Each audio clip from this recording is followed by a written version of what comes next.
자, 마켓나우 2부로 바로 이어가 보도록 하겠습니다. 오늘 우리 시장 어제의 급락 이후에 급반등이 나오고 있는 상황입니다. 뭐 어제의 하락을 전부 다 만회하지는 않지만 그래도 어제의 우려감을 조금씩 내려놓는 듯한 분위기의 시장이 나타나고 있습니다.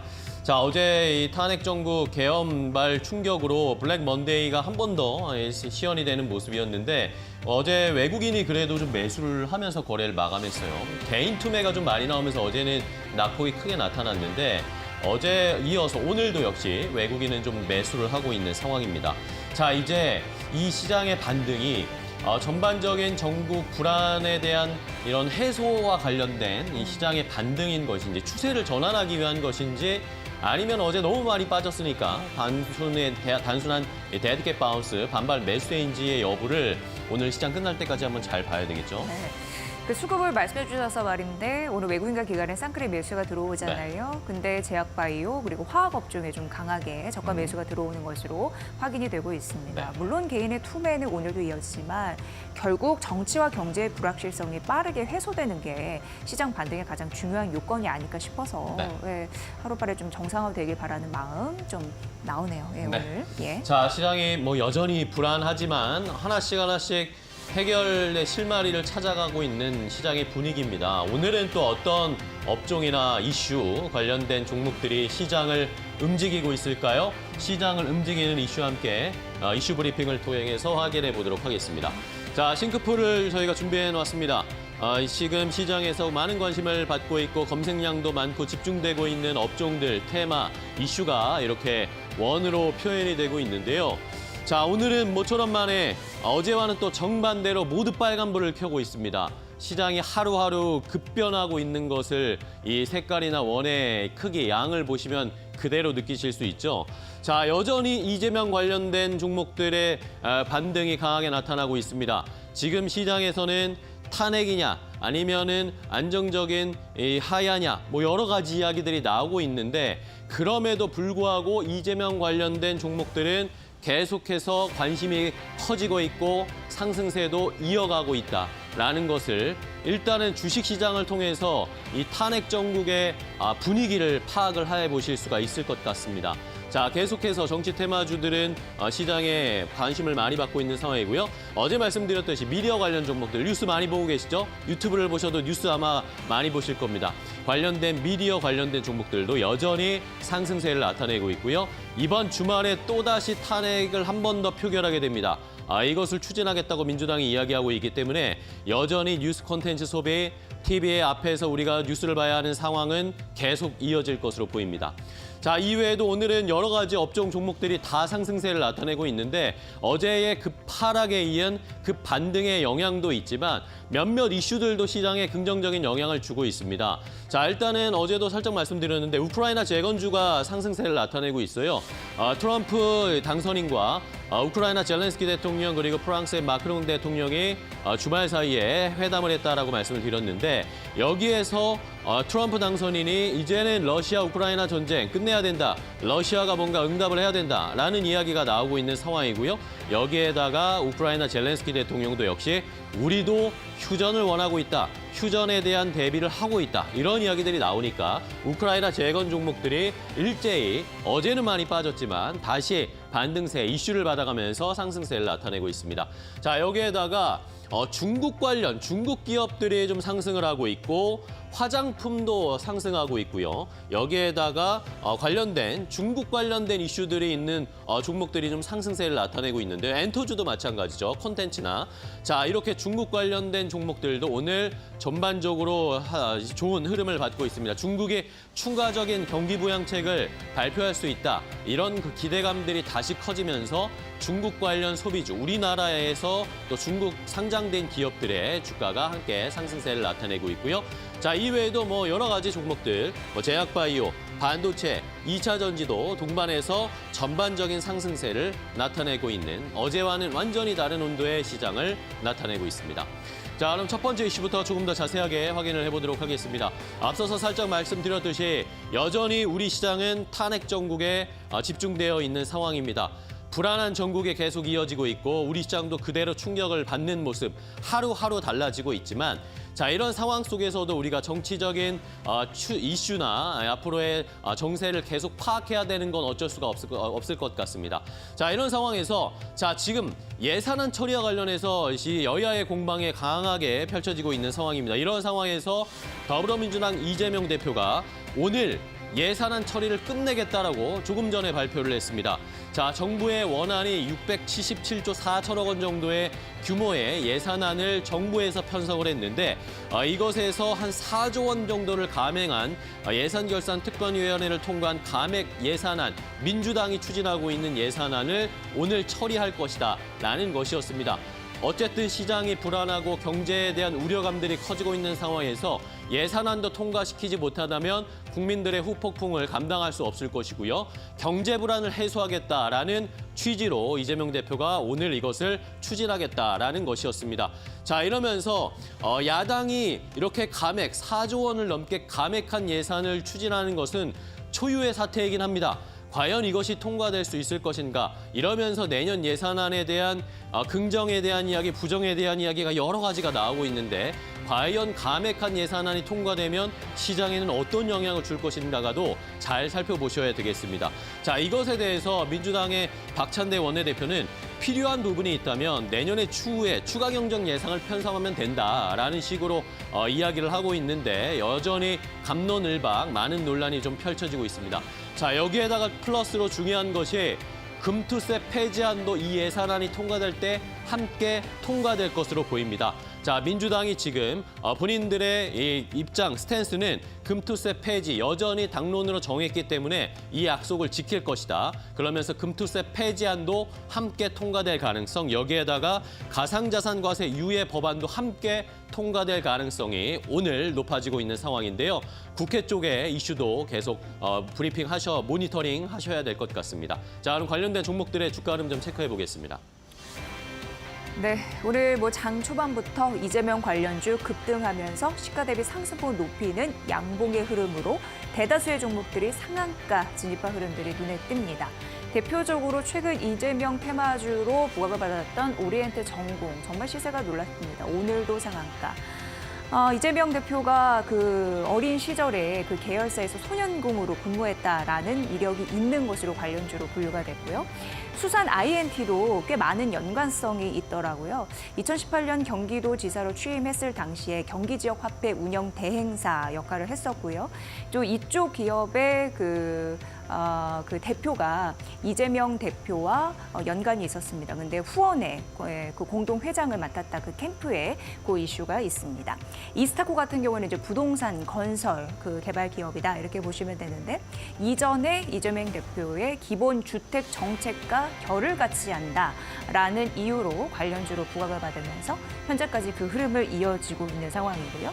이 토탈소프트도 오늘 23% 넘는 급등세를 보여주고 있는데 이쪽의 그 대표이사가 이재명 대표와 중앙대 동문이다라는 이슈로 얽혀 있는 상황입니다. 정치 테마주는 뭔가 이슈가 있으면 확 오르는 그래서 이제 테마주로 분류가 되는데 앞으로도 그 흐름을 좀 주시해서 보시면 좋을 것 같고요. 급 변동성은 주의해서 보시리라라고 조언도 함께 드리도록 하겠습니다. 다음 테마 만나보시죠.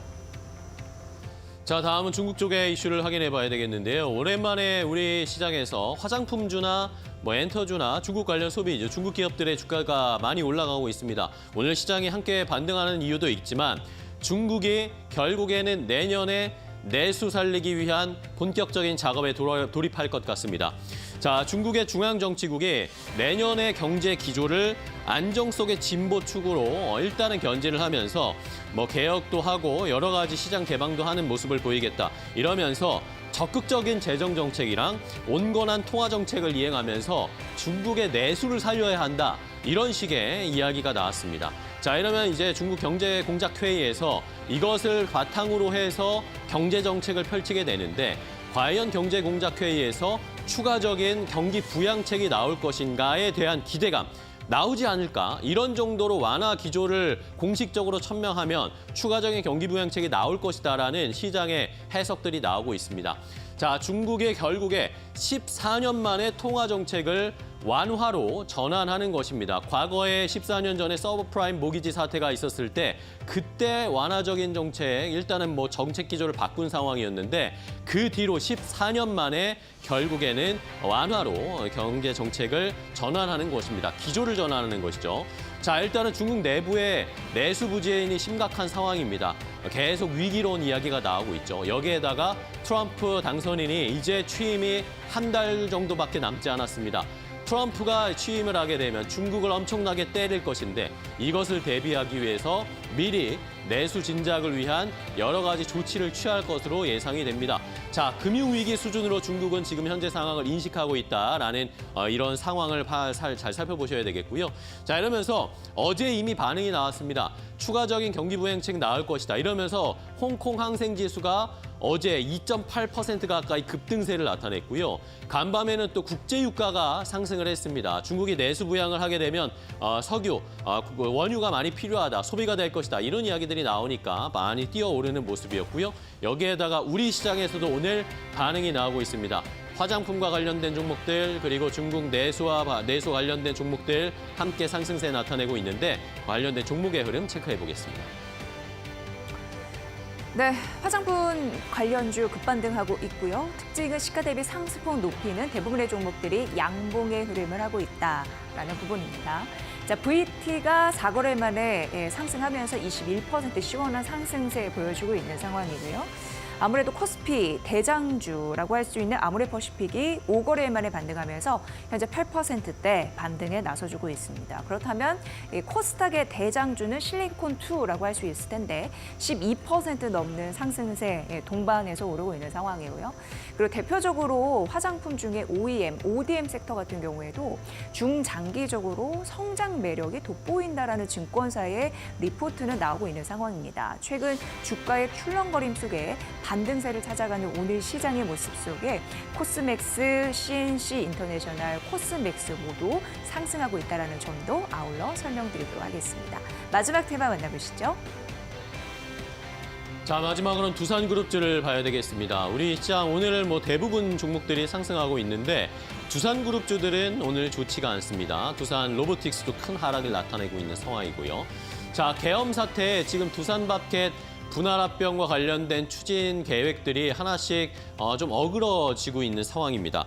자, 일단은 두산그룹이 두산 에너빌리티가 보유하고 있는 부산 밥캣 지분을 두산 로보틱스로 이전하는 그런 사업 개편안을 추진하고 있었잖아요. 이것과 관련해서 하나씩 이제 절차를 밟아가는가 싶었는데 졸지에 지금 계엄 사태 때문에 두산그룹주들의 주가가 폭락하는 바람에 이것이 차질을 빚게 됐습니다. 자, 국민연금이 일단은 두산 에너빌리티 분할 합병에 사실상 기권표를 던졌습니다. 일단은 조건부 찬성표를 던졌는데 이것을 결국에 해석해보면 국민연금이 이것을 기권하는 식의 표를 던진 것으로 해석이 되고 있고요. 주식 매수 청구권 이러면서 지금 주가가 너무나 많이 떨어져 있기 때문에 주식 매수 청구권을 만약에 요구하게 되면 두산 쪽에서 지출하게 되는 비용이 너무나 크게 됩니다. 6천억 원이 넘어갈 수도 있다. 이런 이야기가 나오면서 자, 이거 추진할 수 있을까에 대한 이런 의문부호가 생기고 있는 상황입니다. 자, 이러면서 오늘 두산 에너빌리티가 이사회를 열고 임시 주총 개최 여부를 아마 논의할 것으로 보입니다. 그런데 이것을 일단은 추진을 좀 멈추는 것으로 시장에서는 해석들이 좀 많이 나타나고 있는 상황이어서 계속 이 추진 상황을 살펴보셔야 되겠고요.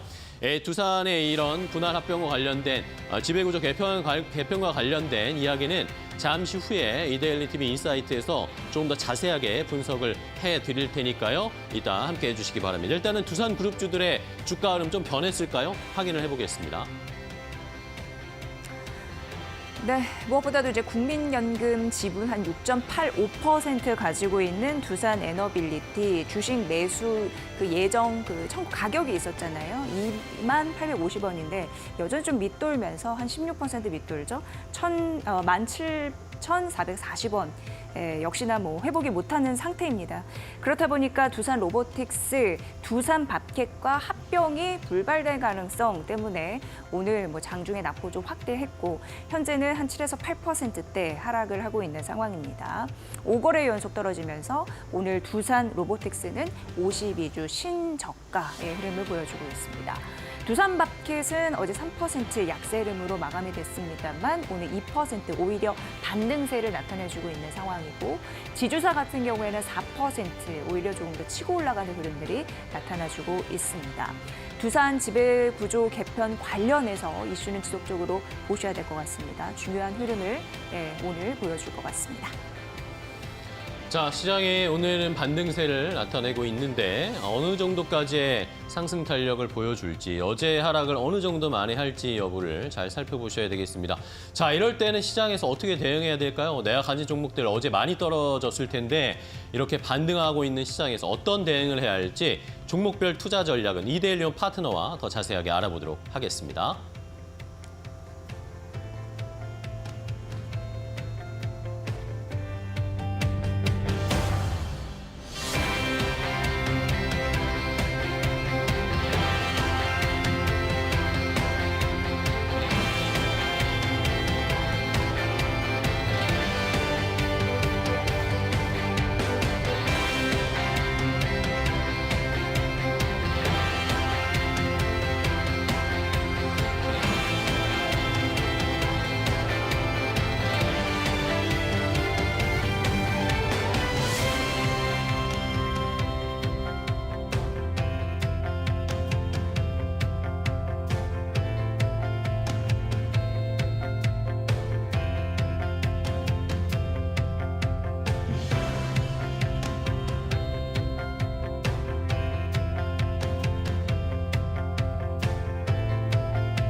네, 이데일리온 라이브 시간으로 이어가 보겠습니다. 오늘 국내 증시 오랜만에 강한 반등이 나오고 있습니다.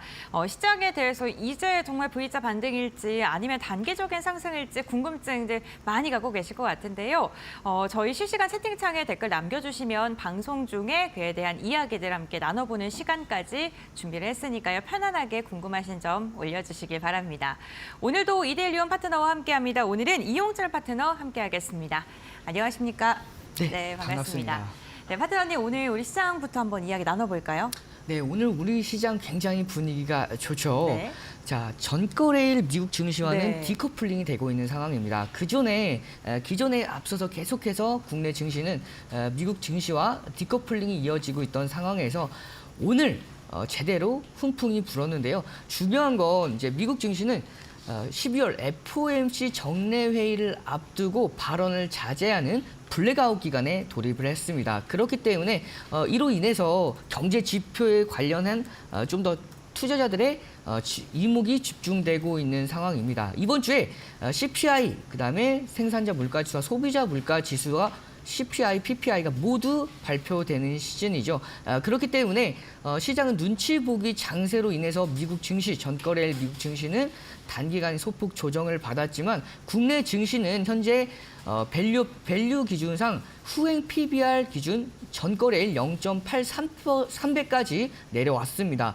일반적으로 시장에 악재가 있었다라는 기준을 잡았을 때에는 0.85배까지 눌리는 게 일반적인데 0.83배라는 정말 저평가된 흐름이다 보니까 전거래일 양 기관과 외국인의 메이저 수급이 유입되는 흐름이었고요. 오늘 이어서 양 시장에 강한 상승세가 이어지고 있는 상황이다 보니까 사실상 국내 증시는 굉장히 저평가된 상태에서 올라올 부분에 대해서 올라왔다라고 볼 수가 있습니다. 그러면 이에 따라서 원달러 환율이 중요할 텐데요. 원달러 환율 같은 경우에는 24년도 9월 저점 기준으로 10%가 상승을 했습니다. 10%의 상승에 대한 좀 감이 안 잡히시는 부분들이 있으실 텐데요. 2016년도 박근혜 전 대통령의 탄핵 당시 그리고 트럼프 당선인의 당선 당시가 10%까지 상승을 했습니다. 그렇기 때문에 이번 10% 상승 앞서서 확인해 봤을 때에도 굉장히 큰 폭의 상승이라고 볼 수가 있고요. 그만큼 국내 증시 밸류가 조금 다소 메리트가 좀 떨어져 있는 상황인데 그럼에도 불구하고 저가 매수세 강하게 유입이 되는 흐름입니다. 이렇게 정치적 리스크는 항상 말씀을 드리듯이 단기간에 일시적인 흐름으로 이어지는 가능성이 굉장히 높아요. 이 얘기가 무엇이냐면 정치적 리스크는 언젠가는 지나갑니다. 뿐만 아니라 이런 정치적인 리스크에서 국내 증시 같은 경우에는 밸류를 기준으로 봤을 때에는 일정 부분에 대해서 탄탄한 부분들도 염두에 두고 있어야 되기 때문에 그렇기 때문에 국내 증시 단기간에 정치적 리스크에 관한 불확실성 해소가 어느 정도 됐을 시점에는 강한 반등세까지 기대해 볼 수 있는 흐름이고요. 그럼 우리가 차트 보면서 간단하게 설명을 드리도록 하겠습니다. 코스피 지수 차트 보도록 할 건데요. 코스피 지수 8월 5일 날 블랙 먼데이의 저점을 전거래일 이탈을 했습니다. 하지만 이 전거래일 이탈한 이 흐름을 오늘 국내 증시 장중 2%가 넘어가는 상승세로 인해서 다시 한번 이 중요 지지 라인대를 탈환하는 모습이 이어졌었는데요. 중요한 건 8월 5일 날 2380 라인대, 2380 라인대를 다시 한번 회복하면서 2400 라인대까지 회복했기 때문에 단기간에 조정을 받는다 하더라도 2380 라인대는 이탈하지 않는 선에서 다시 한번 강한 반등세에 기대해 볼 수 있는 흐름이다라고 볼 수가 있겠습니다. 네, 알겠습니다. 우리 시장에 대해서 이야기를 좀 해주셨는데요. 사실 뭐 국내 증시 달러의 강세적인 부분에 대해서 많은 분들 염려하셨을 것 같은데 중국의 통화정책 완화 기조로 위안화가 상승하고 있다는 점 또한 우리 달러의 원화의 안정세에 대해서 좀 도움을 주는 부분이 아닐까 싶습니다. 어쨌든 오늘 우리 시장에 오랜만에 강한 반등이 나오면서 이제 어떠한 섹터를 좀 눈여겨봐야 되는지 오늘장 섹터에 대한 궁금증들 갖고 계실 것 같은데요. 그러다 파트너님께서 좀 주목하고 계신 이슈 있는 섹터 어떤 게 있을까요? 자, 오늘 제가 말씀드릴 첫 번째 섹터는요, 바로 우크라이나 재건 섹터입니다. 제가 전거래 어제죠. 네. 어제 1313 챌린지에서도 우크라이나 재건 관련 이슈에 대해서 강력하게 말씀을 드렸고요. 그로 인해서 가지고 왔던 종목이 바로 대동입니다. 오늘 대동 장중에 14%가 넘어가는 상승세가 이어졌었는데요. 제가 여러분들께 우크라이나 재건 관련 이슈에 대해서 가지고 온 이유 중에 하나가 이제 여러분들 큰 틀에 대해서 시장이 조정을 받는다 하더라도 강력한 상승 모멘텀이 있는 업종은 다시 한번 올라올 수밖에 없는 흐름이기 때문에 제가 어제 여러분들께 소개를 시켜드렸고요. 오늘 시장에 좀 좋은 소식이 이어졌었죠. 도널드 트럼프 미국 대통령이 우크라이나 대통령의 휴전 협상을 원한다라는 소식이 전해지면서 우크라이나 재건 관련 종목들이 강한 반등이 이어지고 있는 시점입니다. 재건 관련 사업 규모부터 해서 1,055조 원, 굉장히 큰 사업 규모죠. 그렇기 때문에 이 재건 관련 이슈에 대한 편입되어 있는 종목들 강한 상승세 동반될 가능성이 매우 높고요. 자, 그러면 대동 차트 보면서 대응 방안 잡아드리도록 하겠습니다. 자, 대동 보시면은 제가 어제 여러분들께 말씀드렸고 어제 시장에 장중 8%가 넘어가는 상승세를 모두 다 반납을 했습니다. 그 이후에 오늘 장중 14%가 넘어가는 상승세가 이어졌죠.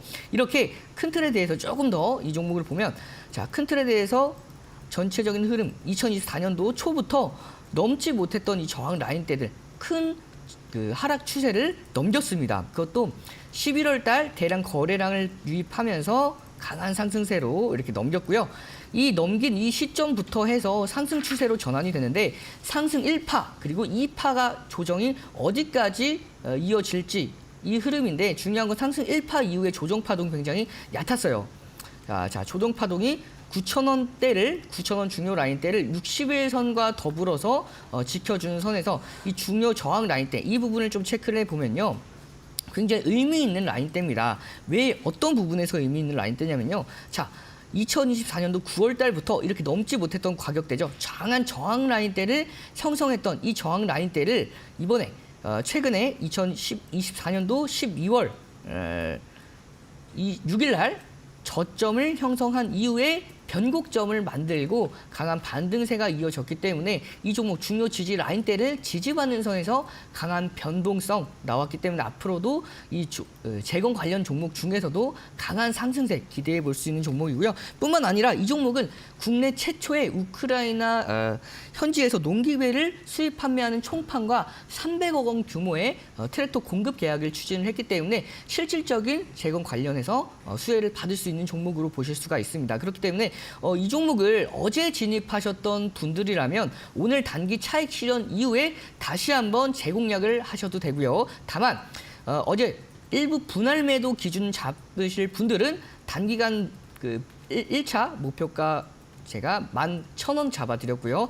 잡은 이후에 다시 한번 저가 재공략은 1,100원 라인대에서 다시 한번 재공략이 가능하고 2차 목표가는 11,500원까지 볼 수가 있는 종목이라고 보시면 되겠습니다. 네, 알겠습니다. 우크라이나 재건 섹터 가장 먼저 언급을 해주셨고요. 그 가운데서도 대동그룹에 대한 이야기를 해주셨습니다. 두산마켓과의 계약 체결 소식도 투자 포인트로 언급을 해주셨고요. 그 다음 섹터로는 화장품 관련돼서 이야기를 나눠볼 텐데요. 제가 앞서 위안화에 대한 이야기를 하면서 중국의 내수 부양 정책에 대한 기대감 말씀을 드렸습니다. 그와 연장돼서 화장품도 이제 또 바라봐도 좋을까요? 정확합니다. 네. 제가 여러분들께 지난주 딱 이 시간이죠. 지난주 이 시간에 한알령 관련해서 또 여러분들께 네. 한알령 관련하고 그다음에 네, 화장품 관련주로 블랙 프라이데이. 네 맞습니다. 네네. 블랙 프라이데이로 제가 말씀을 네. 드렸던 종목이 바로 이 화장품 관련주 중에서 파마 리서치죠. 이 파마 리서치에 관련해서 오늘 장중에 10%가 넘어가는 상승세가 이어졌습니다. 장중 11.35%대까지 상승을 했었는데요. 자 이제 중국에서 경기 부양에 대한 강한 의지를 표명을 했습니다. 그렇기 때문에 중국에 대한 내수가 살아날 가능성이 매우 높아요. 거기다가 한알령 해제에 대한 기대감까지 가지고 있는 시점이기 때문에 이 화장품 관련주들은 여러분들께서 꾸준하게 지켜보시는 게 가장 중요한데요. 제가 그 중에서 제 지난주 딱 이 시간에 가지고 왔던 종목이 바로 파마 리서치입니다. 파마 리서치 차트 보면서 설명을 드리도록 하겠습니다. 자, 차트 보시면요. 이 파마 리서치 경우에는 큰 틀에 대해 상승 추세가 유지가 되고 있는 이 시점에서 자, 1차 상승 추세를 넘겼습니다. 그렇기 때문에 2차 상승 추세가 더 강한 더 가파른 각도로 상승을 했는데요. 이 파마 리서치의 경우에는 리쥬란 시술을 이어서 화장품 매출까지 동반 상승하고 있는 상황입니다. 그렇기 때문에 실적은 계속해서 증가하고 있는 시점이죠.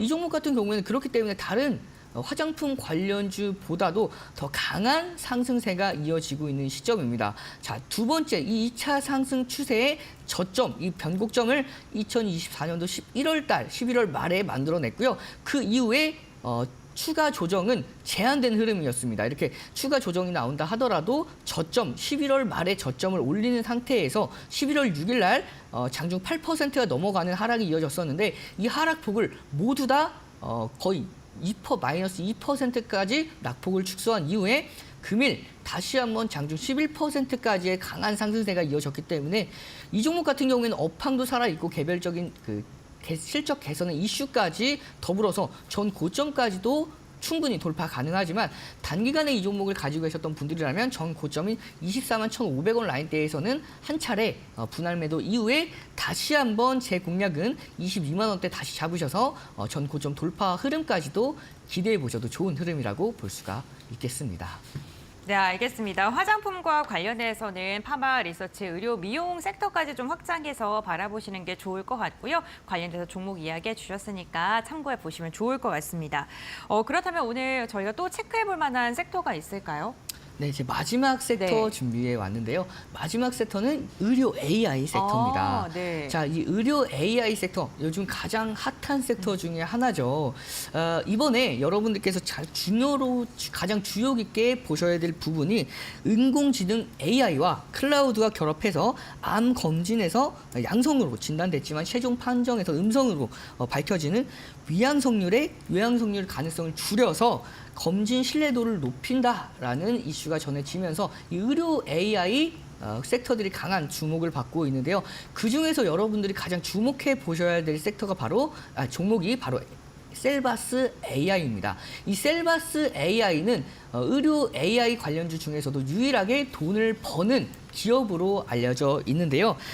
자회사 셀바스 헬스케어가 미국 AI 심장 진단 기업과 공동 사업을 추진하고 있기 때문에 미국의 의료 AI 관련 정책에서도 수혜를 받을 수 있는 종목이다라고 볼 수가 있겠습니다. 자, 그러면 이 종목도 마찬가지로 차트 보면서 설명을 드리도록 하겠습니다. 자, 이 종목 같은 경우에는 전체적으로 큰 틀에 대해서 하락 추세가 이어지고 있던 이 시점에서 2024년도 11월부터 넘겼습니다. 이 하락 추세를 돌파를 했는데요. 2024년 11월 이 날짜 보시면은 11월 18일 날 장중에 15%가 넘어가는 상승세가 이어졌고 그 이후에 11월 25일 날 장중 14%가 넘어가는 상승세로 강한 상승 추세를 이어가면서 이제는 누가 뭐래도 하락 추세에서 상승 추세로 전환했다라고 볼 수가 있고요. 최근에 단기 조정폭이 이어졌지만 60일선을 지지받고 반등세가 이어졌기 때문에 앞으로 이 종목에 대해서 여러분 좀 더 주의 깊게 보시면 단기간의 조정폭 이후에 다시 한번 2차 상승 파동까지 기대해 볼 수 있는 흐름이다라고 볼 수가 있겠습니다. 네, 알겠습니다. 최근 인공지능 의료와 관련돼서 대내외적으로 좀 여러 가지 성과 소식이 전해지고 있고 이로 인해 관련된 기업도 주목받고 있는데요. 그 가운데서도 셀바스 AI를 좀 자세히 말씀을 해주셨습니다. 오늘 섹터와 함께 눈여겨볼 만한 종목까지 이야기를 나눠봤는데 그렇다면 오늘장 공략주는 또 어떠한 종목을 선정했는지 너무나도 궁금한데요. 이렇게 성금다곤 반등장 우리가 어떠한 종목을 선택을 해야 될까요? 네, 제가 오늘 종목 미리 나왔는데요. 네. 바로 셀바스 AI입니다. 자, 이 셀바스 네. AI를 가지고 온 가장 큰 이유 중에 하나가 실적이 받쳐주면서 업황에 대한 기대감도 가져갈 수 있기 때문에 네. 제가 이 종목을 선정을 했는데요. 자, 이 종목 제가 가격 전략까지 다시 한번 잡아드리도록 하겠습니다. 자, 단기간에 보시면 차트 보면 설명을 드리도록 할게요. 자, 이 종목 같은 경우에는 단기간에 조정 장세가 이어졌고 이 조정을 넘겼다라고 말씀을 드렸죠. 이 조정을 넘긴 이 시점에서 중요한 포인트가 자, 올해 초 메디아나를 인수를 했고요. 이 메디아나는 실적 연결 실적으로 반영이 되면서 실적에 대한 기대감까지 가지고 올 수가 있기 때문에 전년 대비해서 이제 가파른 성장세까지 이어졌고요. 뿐만 아니라 내년에 대한 실적 기대감까지 가지고 갈 수 있습니다. 기술적으로 조금만 더 자세하게 말씀을 드리면요. 단기간에 60일선 이 조정받을 때 중요 라인대를 지지받고 반등이 나오냐, 그렇지 못하고 반등이 나오냐가 굉장히 중요한데요. 이렇게 넘겨준 하락 추세를 넘겨줬던 강한 상승 파동을 넘기는 그 캔들이 나왔고요. 그 캔들 이후에 다시 한번 조정을 받았습니다. 이 조정 파동에서 이 60일선, 굉장히 중요한 60일선을 지지를 받고요. 넘지 못했던 앞서던 그 강한 상승 파동 중에서 자, 이 부분이죠. 2024년도 11월 달 넘기지 못했던 이 저항 라인대인 11,300원에서 11,400원 이 저항 라인대를 넘겼죠. 넘겼기 때문에 이 저항 라인대가 지지 라인대로 전환이 됩니다. 그렇기 때문에 단기간의 조정 장세에서 이 중요 지지 라인대를 지지받았고요. 60일선까지 동시에 지지를 받아줬기 때문에 단기간의 조정 장세는 이제 제한될 가능성이 높고요. 오늘 5%가 넘어가는 상승세가 이어졌기 때문에 추가 상승세까지 기대할 수 있는 흐름. 그렇기 때문에 가격 전략 잡아드리면 목표가는 13,500원, 손절가는 11,200원 기준 잡고 여러분들 관심 있게 보시길 바라겠습니다. 네, 알겠습니다. 오늘의 공략주 셀바스 AI로 언급을 해주셨고요. 가격 전략까지 굉장히 디테일하게 잡아주셨습니다.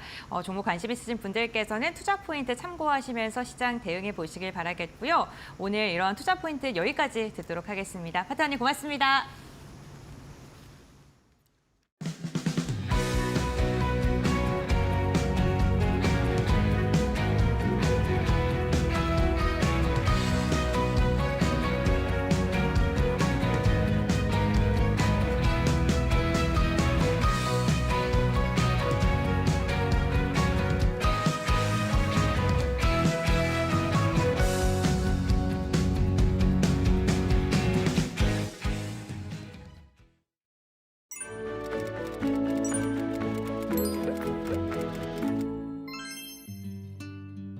안녕하세요. 오늘은 경제를 이해하는 데 중요한 개념 중 하나인 경상수지에 대해 알아보겠습니다. 경상수지는 한 나라의 경제 활동을 국제적으로 어떻게 연결하고 있는지를 보여주는 중요한 지표입니다. 그럼 경상수지가 무엇인지부터 살펴볼까요? 경상수지는 한 나라가 외국과 거래를 통해 벌어들이거나 쓰는 돈의 흐름을 나타내는 경제 지표입니다. 경상수지는 크게 4가지로 구성되는데요. 상품의 수출과 수입의 차이를 보여주는 무역수지, 여행, 운송, 금융 등의 서비스 거래를 보여주는 서비스, 수지, 해외 투자나 근로소득에서 발생하는 이익, 본원소득 수지, 해외 원조나 송금 등 외국으로 주고받는 무상자금인 이전소득 수지가 경상수지가 그것이죠. 정리하자면 경상수지란 일정 기간 동안 우리나라와 외국 사이 상품, 서비스의 수출입과 노동, 자본에 지급된 대가처럼 경제에서 생산을 담당하는 요소의 흐름을 금액으로 계산한 장부라고 할 수 있어요. 경상수지를 작성하는 가장 큰 목적은 3가지입니다. 나라의 살림살이를 건실하게 관리하면서 자본이나 산업 등 경제에서 부가가치를 생산하는 요소들의 활동을 평가하고 우리나라로 들어온 외화의 규모를 파악해서 재무계획을 세우는 것이죠. 경상수지는 국가의 가계부인 동시에 무역의 성적표라고 볼 수 있는 거죠. 그렇다면 경상수지는 왜 중요할까요? 대한민국은 수출이 중요한 나라이기 때문입니다. 경상수지가 흑자라면 우리나라가 세계에서 돈을 더 많이 벌고 있다는 뜻입니다. 이는 경제의 안정성을 높이고 외환 보유액을 늘리는 데 도움이 되죠. 반대로 경상수지가 적자라면 외국에 돈을 더 많이 지출하고 있다는 의미입니다. 장기적으로 적자가 지속된다면 외채 부담이 커질 수 있고 이는 경제에 부정적인 영향을 미칠 수 있습니다. 다만 흑자폭이 너무 커지면 환율의 변동성이 커질 수 있고 나아가서는 외교적 문제도 발생할 수 있다는 점 참고하세요. 한 나라의 경제력을 보여주는 중요한 거울, 경상수지. 이해가 되셨나요? 경상수지는 한국은행이 매달 첫째 주 국제수지를 발표할 때 확인할 수 있습니다. 다음 시간에 더 좋은 내용으로 찾아올게요.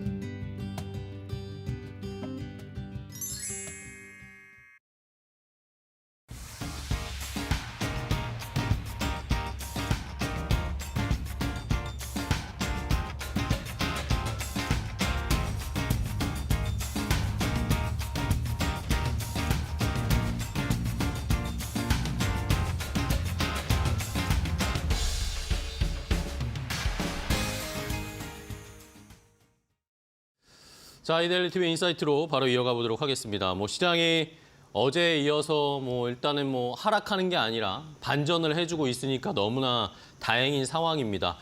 이런 시장 코스피가 지금 2% 넘게 2,400선 회복했고 코스닥 시장도 지금 4.6% 어제 하락을 아직 다 만회하지는 못했지만 어쨌든 656포인트 선까지 올라와 있는 상황입니다. 자, 주변에 중국 쪽의 시장도 좀 체크를 해볼까요? 중국 쪽의 시장도 출발을 했는데 홍콩 항생지수와 상해 종합지수 2.58% 역시 앞서서 계속 저희가 말씀드렸지만 중국 쪽에서의 일단은 경제 기조를 바꾸고 있다라는 거, 경제적인 부양책, 경기 부양책이 또 추가적으로 나오지 않을까라는 기대감이 어제 이미 홍콩 항생지수가 마감할 때 반영이 됐고요. 이러면서 오늘 중국 상해 종합지수도 2% 넘게, 홍콩 항생지수는 보시는 것처럼 더 높게 3% 넘게 상승세, 반등세를 나타내고 있습니다. 물론 이런 영향 우리 시장에도 어느 정도 영향을 주면서 어제의 하락을 메우면서 또 중국 쪽의 경기 부양책에 대한 기대감까지 함께 받으면서 좀 올라가고 있는데 근데 이런 거에 두 가지를 다 합쳐보면 조금 더 올라가야 되지 않을까라는 그런 아쉬움도 있지만 일단은 어제의 하락을 멈추고 있는 우리의 시장입니다. 계속해서 상황은 지켜보도록 하겠습니다. 자, 그러면 이데일리 TV 인사이트 본격적으로 이야기를 나눠보겠습니다. 오늘은 이데일리 마케팅 센터의 권소연 센터장과 함께 이야기 나눠보겠습니다. 안녕하세요, 센터장님. 네, 안녕하세요. 네, 반갑습니다. 네. 자, 나라가 정말 들썩들썩하고 여러 가지 이슈가 너무나 많습니다. 자, 일단은 탄핵 정국으로 돌입을 해버렸고 지난주에 계엄 사태 충격을 일단은 시장이 어느 정도 좀 만회하려고 시도를 하고 있는데 이게 개별 기업에게도 영향을 맞아요. 줄 수밖에 없는 여러 이슈가 있습니다. 여행 이런 것도 영향을 받지만 두산그룹주를 좀 살펴봐야 되는 상황이에요. 두산그룹주 어쨌든 뭔가 이 개편을 하면서 두산그룹 재편에 들어가면서 뭔가 집중하는 사업과 이런 것들에 뭔가 줄 세우기를 좀 잘하려고 했는데 갑자기 지금 계엄 사태가 발생을 하니까 이런 게 전부 다 일단은 뭐 물거품이 되는 건지 아니면 일단 좀 보류를 하는 건지 많은 분들이 좀 궁금해하십니다. 일단은 추이를 좀 볼까요? 일단 지난 7월에 그룹 재편을 발표를 했고 네. 그때 이 재편안에 대해서 이제 소액주주들 반발 그리고 이제 당국의 압박 이런 것 때문에 일단 처리를 했다가 그쵸. 그거를 이제 다시 재편안을 시도했죠. 조금 이제 뭐 조건 같은 걸 좀 바꿔가지고 다시 내놨었잖아요. 그러니까 핵심은 두산그룹이 이제 두산 에너빌리티를 이제 인적 분할해서 신사법인을 세우고 그 신사법인을 두산 로보틱스 합병해서 두산 에너빌리티의 자회사였던 두산 밭캡을 마켓을. 두산 로보틱스 자회사로 주는 재편은 이제 추진 그쵸. 중인 건데, 그러니까 사실은 그때는 이제 과거에 그러니까 7월달에 발표했던 거에서는 두산 밭캡을 두산 에너빌리티에서 떼어내고 이제 포괄적 주식 교환을 해서 완전 합병하는 방안을 추진했었어요. 근데 그쵸. 여기에 여러 가지 이제 기업 밸류에이션 이게 맞냐 이런 그쵸. 논란이 좀 네. 있었고 두산 에너빌리티 주주 입장에서는 두산 밭켓이 되게 좋은 회사인데 그쵸, 알짠데. 이거를 떼어내면 두산 에너빌리티는 뭐 껍데기만 남는 거 아니냐 이런 실적이 안 좋아질 텐데. 그렇죠. 좀. 불만들이 좀 있었고 이게 사실 코리아 디스카운트의 대표적인 사례 이런 것들이 좀 거론이 그쵸. 되고 이걸로 인해서 상법 개정안 뭐 이제 이사의 그쵸. 의무가 이제 회사와 주주 이익을 다 대변해내가 이런 식으로 바꾸는 방향이 추진되고 막 이런 그쵸. 이제 상황이었기 때문에 일단은 그때는 처리를 하고 다시 재편안을 내놨던 건데 일단은 그때 뭐 사실은 두산 바켓에 대한 이제 가치 평가가 조금 문제였던 거거든요. 네네. 그때는 이 바켓이라는 회사가 연간 영업이익이 1조 원에 달하는 굉장히 좋은 네, 회사예요. 그쵸. 근데 이런 두산 바켓 한 주를 이제 아직 영업 적자인 두산 로보틱스 주식 0.6조랑 바꿔주는 그쵸. 그 안을 이제 처음에 내놨기 때문에 이거는- 그때 두산 바켓 주주들도 반발하고 두산 에너빌리티 주주들도 반발하고 그쵸. 뭐 이런 상황이었기 때문에 이거를 이제 바꿔서 다시 내놓은 게 네. 밭켓하고 로보틱스 합병안을 일단 포기를 하고 그쵸, 포기했고. 밭켓을 로보틱스의 자회사로 편입하는 안을 이제 추진을 했는데 두산 로보틱스와 두산 밭켓을 보유한 이 두산 에너빌리티의 신사법인 합병 비율을 기존에는 1대 0.031이었어요. 네. 근데 이거를 1대 0.043으로 조정을 한 거였거든요. 그러니까 두산 에너빌리티 주식을 이제 100주를 보유하고 있다라고 네. 예를 하면 들면 그죠? 이 주주는 두산 에너빌리티의 원래 기존 안에서는 두산 에너빌리티 신설되는 법인이 있잖아요. 인적 분할에서 그 주식 그 법인의 주식 75.3주, 두산 로보틱스 주식 3.15주를 받는 거였는데 이거를 이제 밸류에이션 합병비율을 조정해서 이제 다시 내오는 개편안에 따르면 두산 에너빌리티 신설법인의 주식 88.5주, 그리고 두산 로보틱스 주식 4.33주, 네네. 그러니까 더 많이 받는 거죠 다 기존보다는. 늘어나는 거죠, 그죠? 그렇죠. 그래서 두산그룹이 이렇게 이제 바꾸고 나서 발표를 했을 때 주주들에게 최대한 많은 주식을 이제 지급하는 방안으로 바꾼 거다.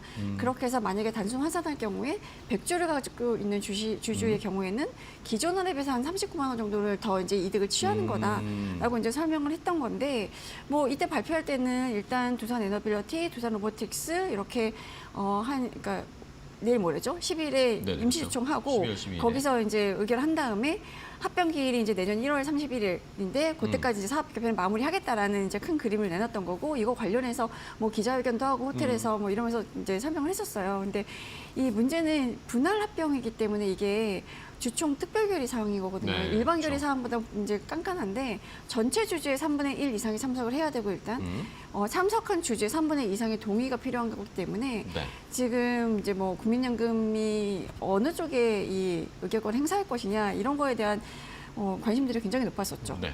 자, 이렇게 어쨌든 두산그룹주의 재편 작업, 어쨌든 두산이 지금 로보틱스에 뭔가 진심이고 이것을 뭐 중점적인 앞으로의 미래 청사진 주력 사업으로 좀 추진하기 위해서 어쨌든 로보틱스를 좀 살려보기 위해서 밥캣으로 좀 뒷받침을 해주려고 이런 작업을 펼치는 건데 일단은 한번 많은 비판을 받았다가 다시 시도했는데 일단은 다시 시도한 거에 대해서는 어느 정도 뭐 이 정도면 뭐 받아들일 만하다라는 그런 의견들도 좀 있었는데 결국에는 일단은 지금 계엄 사태 때문에 네. 모든 게 다시 또 제로화 되는 것 같습니다. 자, 근데 중요한 거는 결국에는 또 이 국민연금이 또 나올 수밖에 없습니다.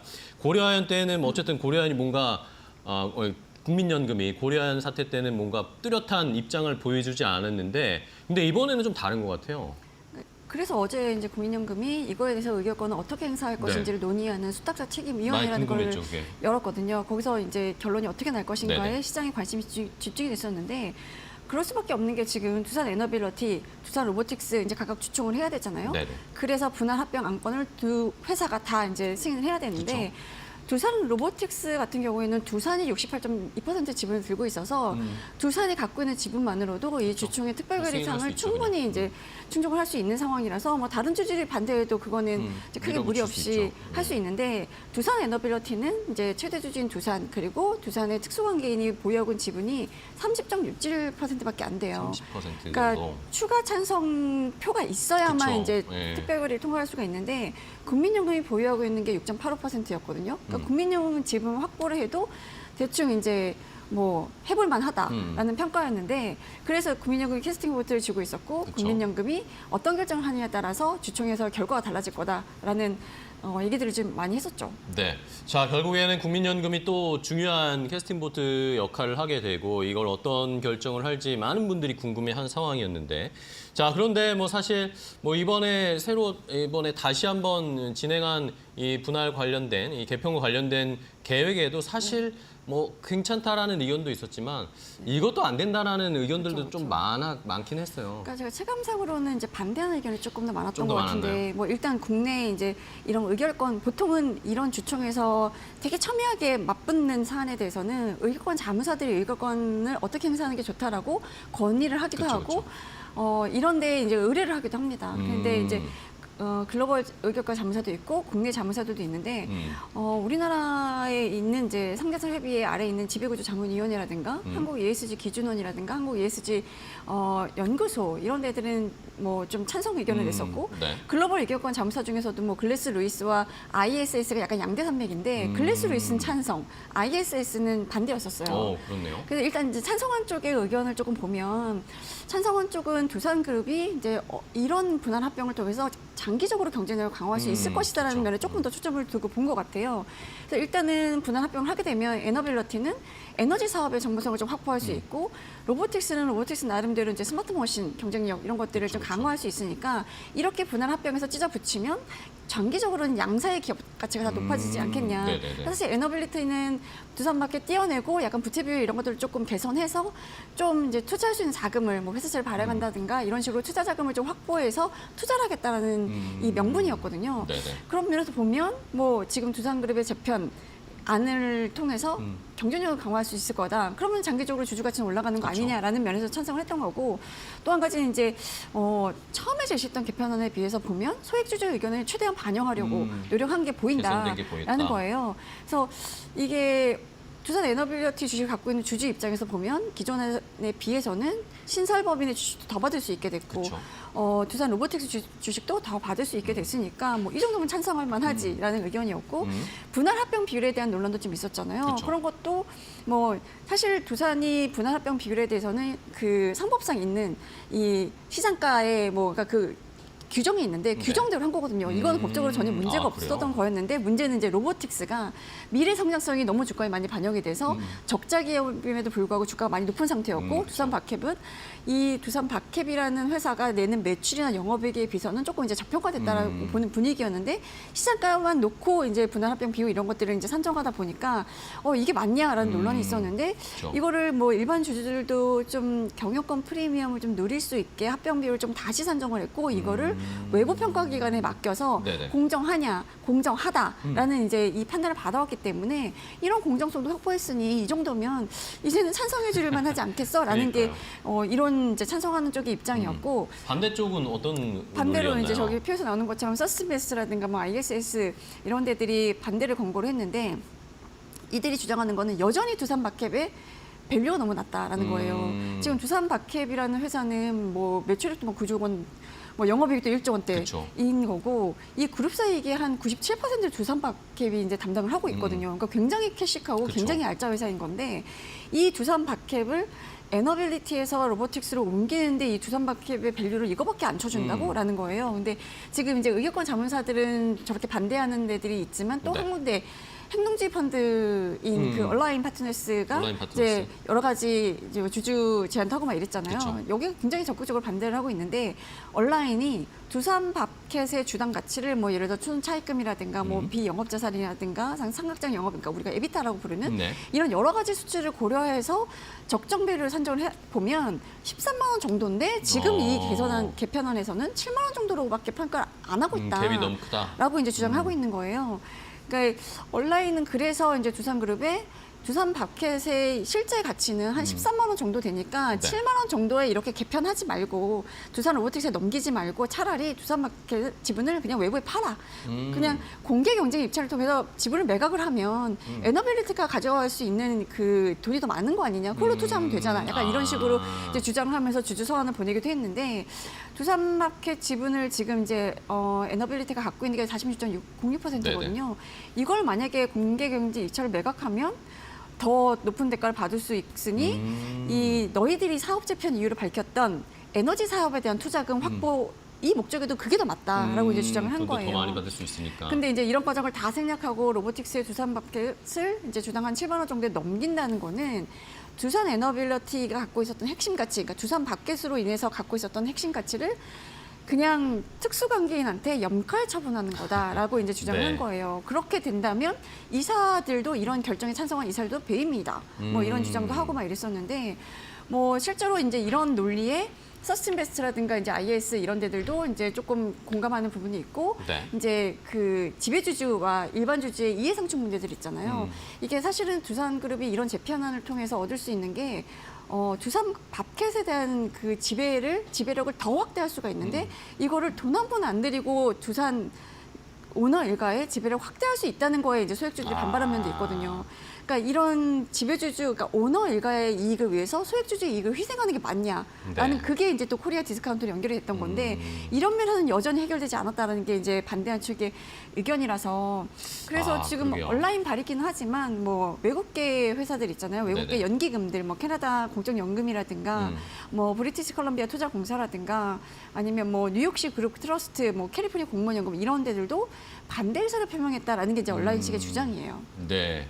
자, 결국에는 뭐 입장은 뭐 둘 다 팽팽합니다. 뭐 이 정도면 뭐 그래도 납득할 만한 수준이다. 어쨌든 두산이 새로운 사업 구조 개편을 하면서 에너지 쪽과 앞으로 또 미래 산업인 로봇 쪽을 동시에 추진할 수 있는 이 선택이 지금 추진하고 있는 개편이다라는 의견. 이걸 또 어느 정도 받아들여주는 입장이 있는 반면에 또 반쪽에서는 결국에 이거 오너 좋자고 하는 거 아니냐. 이런 이야기들이 나올 수밖에 없는 상황. 뭐 이러면 자연스럽게 또 상품 개정 이야기 연결될 수밖에 없고 이러면 또 코리아 디스카운트 뭐 연결되는 계속 그런 이야기들이 반복되는 상황입니다. 자, 그렇다면은 어쨌든 이 지금 추진하고 있는 상황에서 아까도 저희가 살펴봤지만 6.8% 넘게 지분을 갖고 있는 국민연금이 중요해질 수밖에 없습니다. 그렇죠. 국민연금이 어제 어느 정도의 그 입장을 내놨어요. 일단은 뭐 찬성한다는데 이게 완전히 찬성하는 건 아니더라고요. 조건부죠. 네. 그러니까 어제 수체기를 열어서 결정을 한 게 이제 오늘 10일이잖아요. 네. 10일 주가가 주식 매수 청구가 보다 높으면 이제 찬성한다. 그러니까 이런 조건을 단 거죠. 그쵸. 아니면 기권하겠어라는 건데 조건부 그 찬성이었죠. 10일이 오늘이 무슨 날이냐면 내일까지가 합병 반대 의사를 통지할 수 있는 마지막 날이에요. 최종이군요, 오늘. 그러니까 D-1일인 거죠. 그래서 뭐 이제 주식 매수 청구권을 좀 염두해서 이렇게 결정을 한 것 같은데 주식 매수 청구권이라는 거는 이제 자본시장법상 이 회사가 합병 분할을 할 때 여기에 이제 주주 청구하기 전에 난 이거 반대해 그러면 회사에 이거에 반대한다는 의사를 좀 전달하면 회사가 사전에 정해진 가격의 주식을 사줘야 되는 돈을 줘야죠. 거거든요. 그러니까 주주들 입장에서는 지금 주가와 비교를 하겠죠. 그래서 만약에 주식 매수 청구가가 조금 높으면 거기에 이제 응할 거고. 만약에 주식 매수 청구가보다 현재 주가가 높다. 그러면 그럴 필요가 없는 건데 주식 매수 예정가액이 지금 두산 에너빌리티가 28,990원이고요. 28,990원. 두산 로보틱스가 84,702원이에요. 근데 네. 지금 두 종목의 주가가 다 이 주식 매수 예정가액보다 낮은 상황이거든요. 그쵸.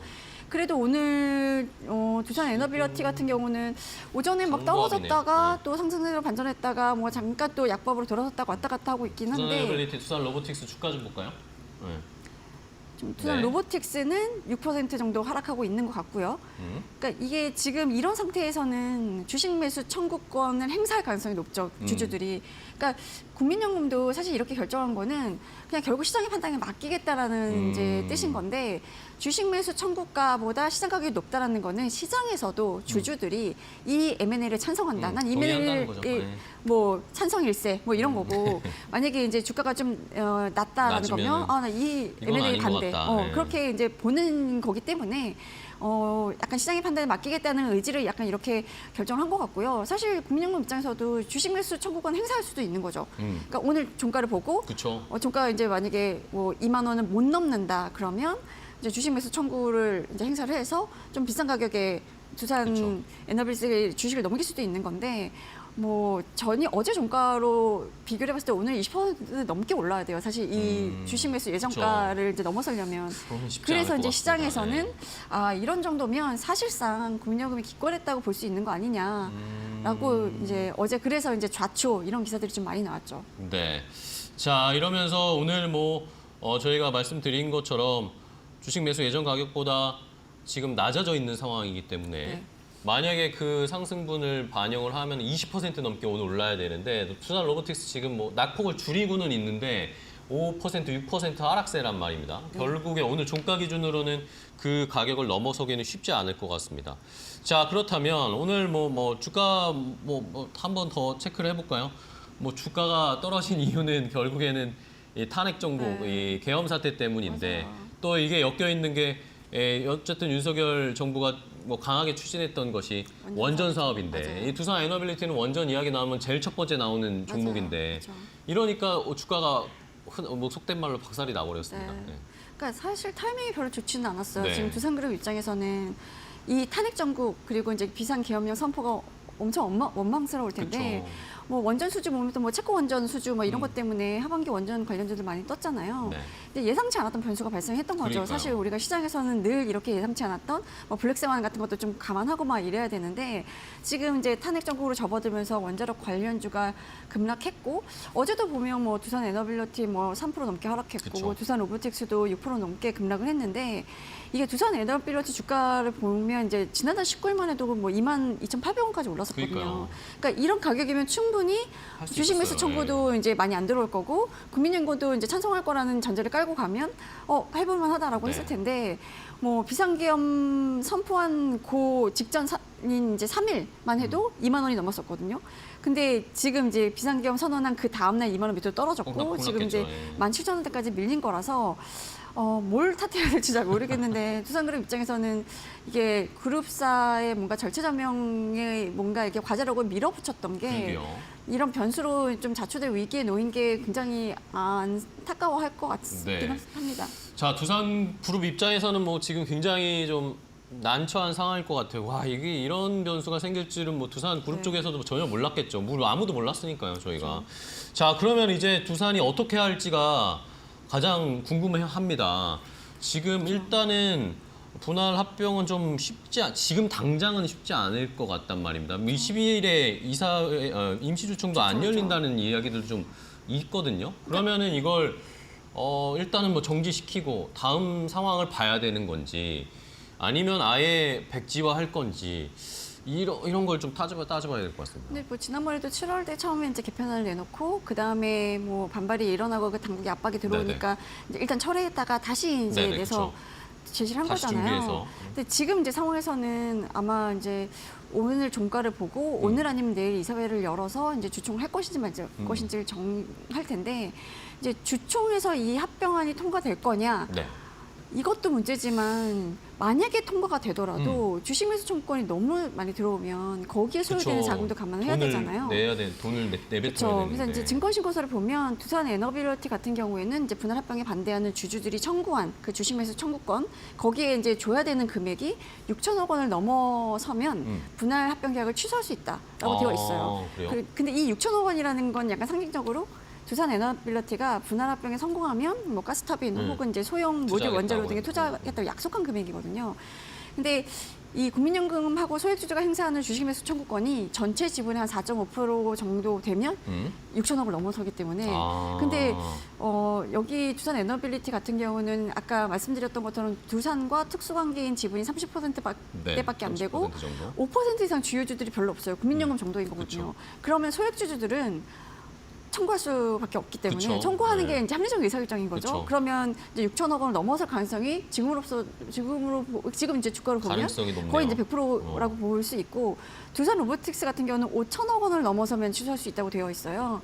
근데 두산 로보틱스는 주식 매수 청구를 행사할 가능성이 더 높은 게 여기는 행사 가격이 8만 원이잖아요. 지금 주가가 5만 원대란 말이에요. 그쵸. 그럼 그 갭이 더 커요. 더 갭이 크죠. 그렇죠. 네. 그럼 소액주들은 무조건 청구를 하는 게 맞다. 그쵸. 지금 이 타입 정국이 언제 진정이 될지도 모르고 그러면 원전주는 당분간 못 갈 것 같은데 그쵸. 에너빌리티가 그러니까 로보틱스는 원전주가 아니라고 쳐도 두산 그룹 내에 이제 속해 있는 기업이기 때문에 뭐 이런 재편안이 무산되고 이러면 또 이제 로보틱스는 사실 두산밖에 이쪽으로 오면 훨씬 이제 좋아질 수 있는 그쵸. 밸류가 높아질 수 있는데 이게 이제 무산되면 그게 또 악재로 작용할 수 있기 때문에 지금 여기서는 행사에 응할 수밖에 없는 수준이거든요. 그렇게 되면 이제 두산그룹도 여러 가지 상황을 보고 임시수정을 해봤자 이게 만약에 이제 가결이 된다고 해도 주식매수 청구 가격 때문에 자금 그러게요. 부담이 있으니까 만약에 이제 6천억 원 이상을 써서라도 이 개편안을 밀어붙이겠다고 하면 본인들이 얘기했던 투자 자금으로 쓰겠다라는 거에 또 명분이 그쵸. 막 약간 어긋나니까 그렇죠. 상충되는 부분이 있기 때문에 딱 그 상한선을 높여서 주식매수 청구 가격이 뭐 예를 들어 한 8천억 원까지 올리겠다 이러지도 못할 것 같거든요. 아, 그렇네요. 그러니까 지금으로서는 일단은 처리를 하고 이제 시장 상황을 좀 봐서 뭐 어느 정도 일정 수준 기간 이후에 뭐 주가라든가 이런 것도 좀 보고 분위기도 보고 이러면서 다시 추진할 가능성이 저 지금으로서는 높다고 봅니다. 네. 자, 두산 이 구조 개편 이야기를 좀 나눠봤는데, 뭐 들어보니까 두산 입장에서도 굉장히 난감하겠네요. 그렇죠. 예, 이런 상황이 펼쳐질 줄을 몰랐고, 뭐 설사 시장이 좀 회복돼서 주가가 올라온다 치더라도 과연 이걸 그 정도 6천억 원 넘는 금액을 써가면서 할 가치가 있는 것인가? 그러면은 또 기본적인 펀더멘털이 훼손이 나올 수도 있는 상황이고, 좀 진퇴양난인 상황이 펼쳐졌습니다. 어쨌든 뭐 시장이 뭐 탄핵 정국 이런 계엄 때문에 여러 가지로 이 피해와 여파가 나오고 있는 상황이네요. 자, 계속해서 두산의 개편 구조, 사업 개편 관련된 추진 사항은 저희도 계속 살펴보면서 또 이야기를 다음도 나눠보도록 하겠습니다. 오늘 좋은 인사해 주셔서 감사하고요. 센터장님 다음 시간에 또 뵙겠습니다. 고생 많으셨어요. 감사합니다. 고맙습니다. 네.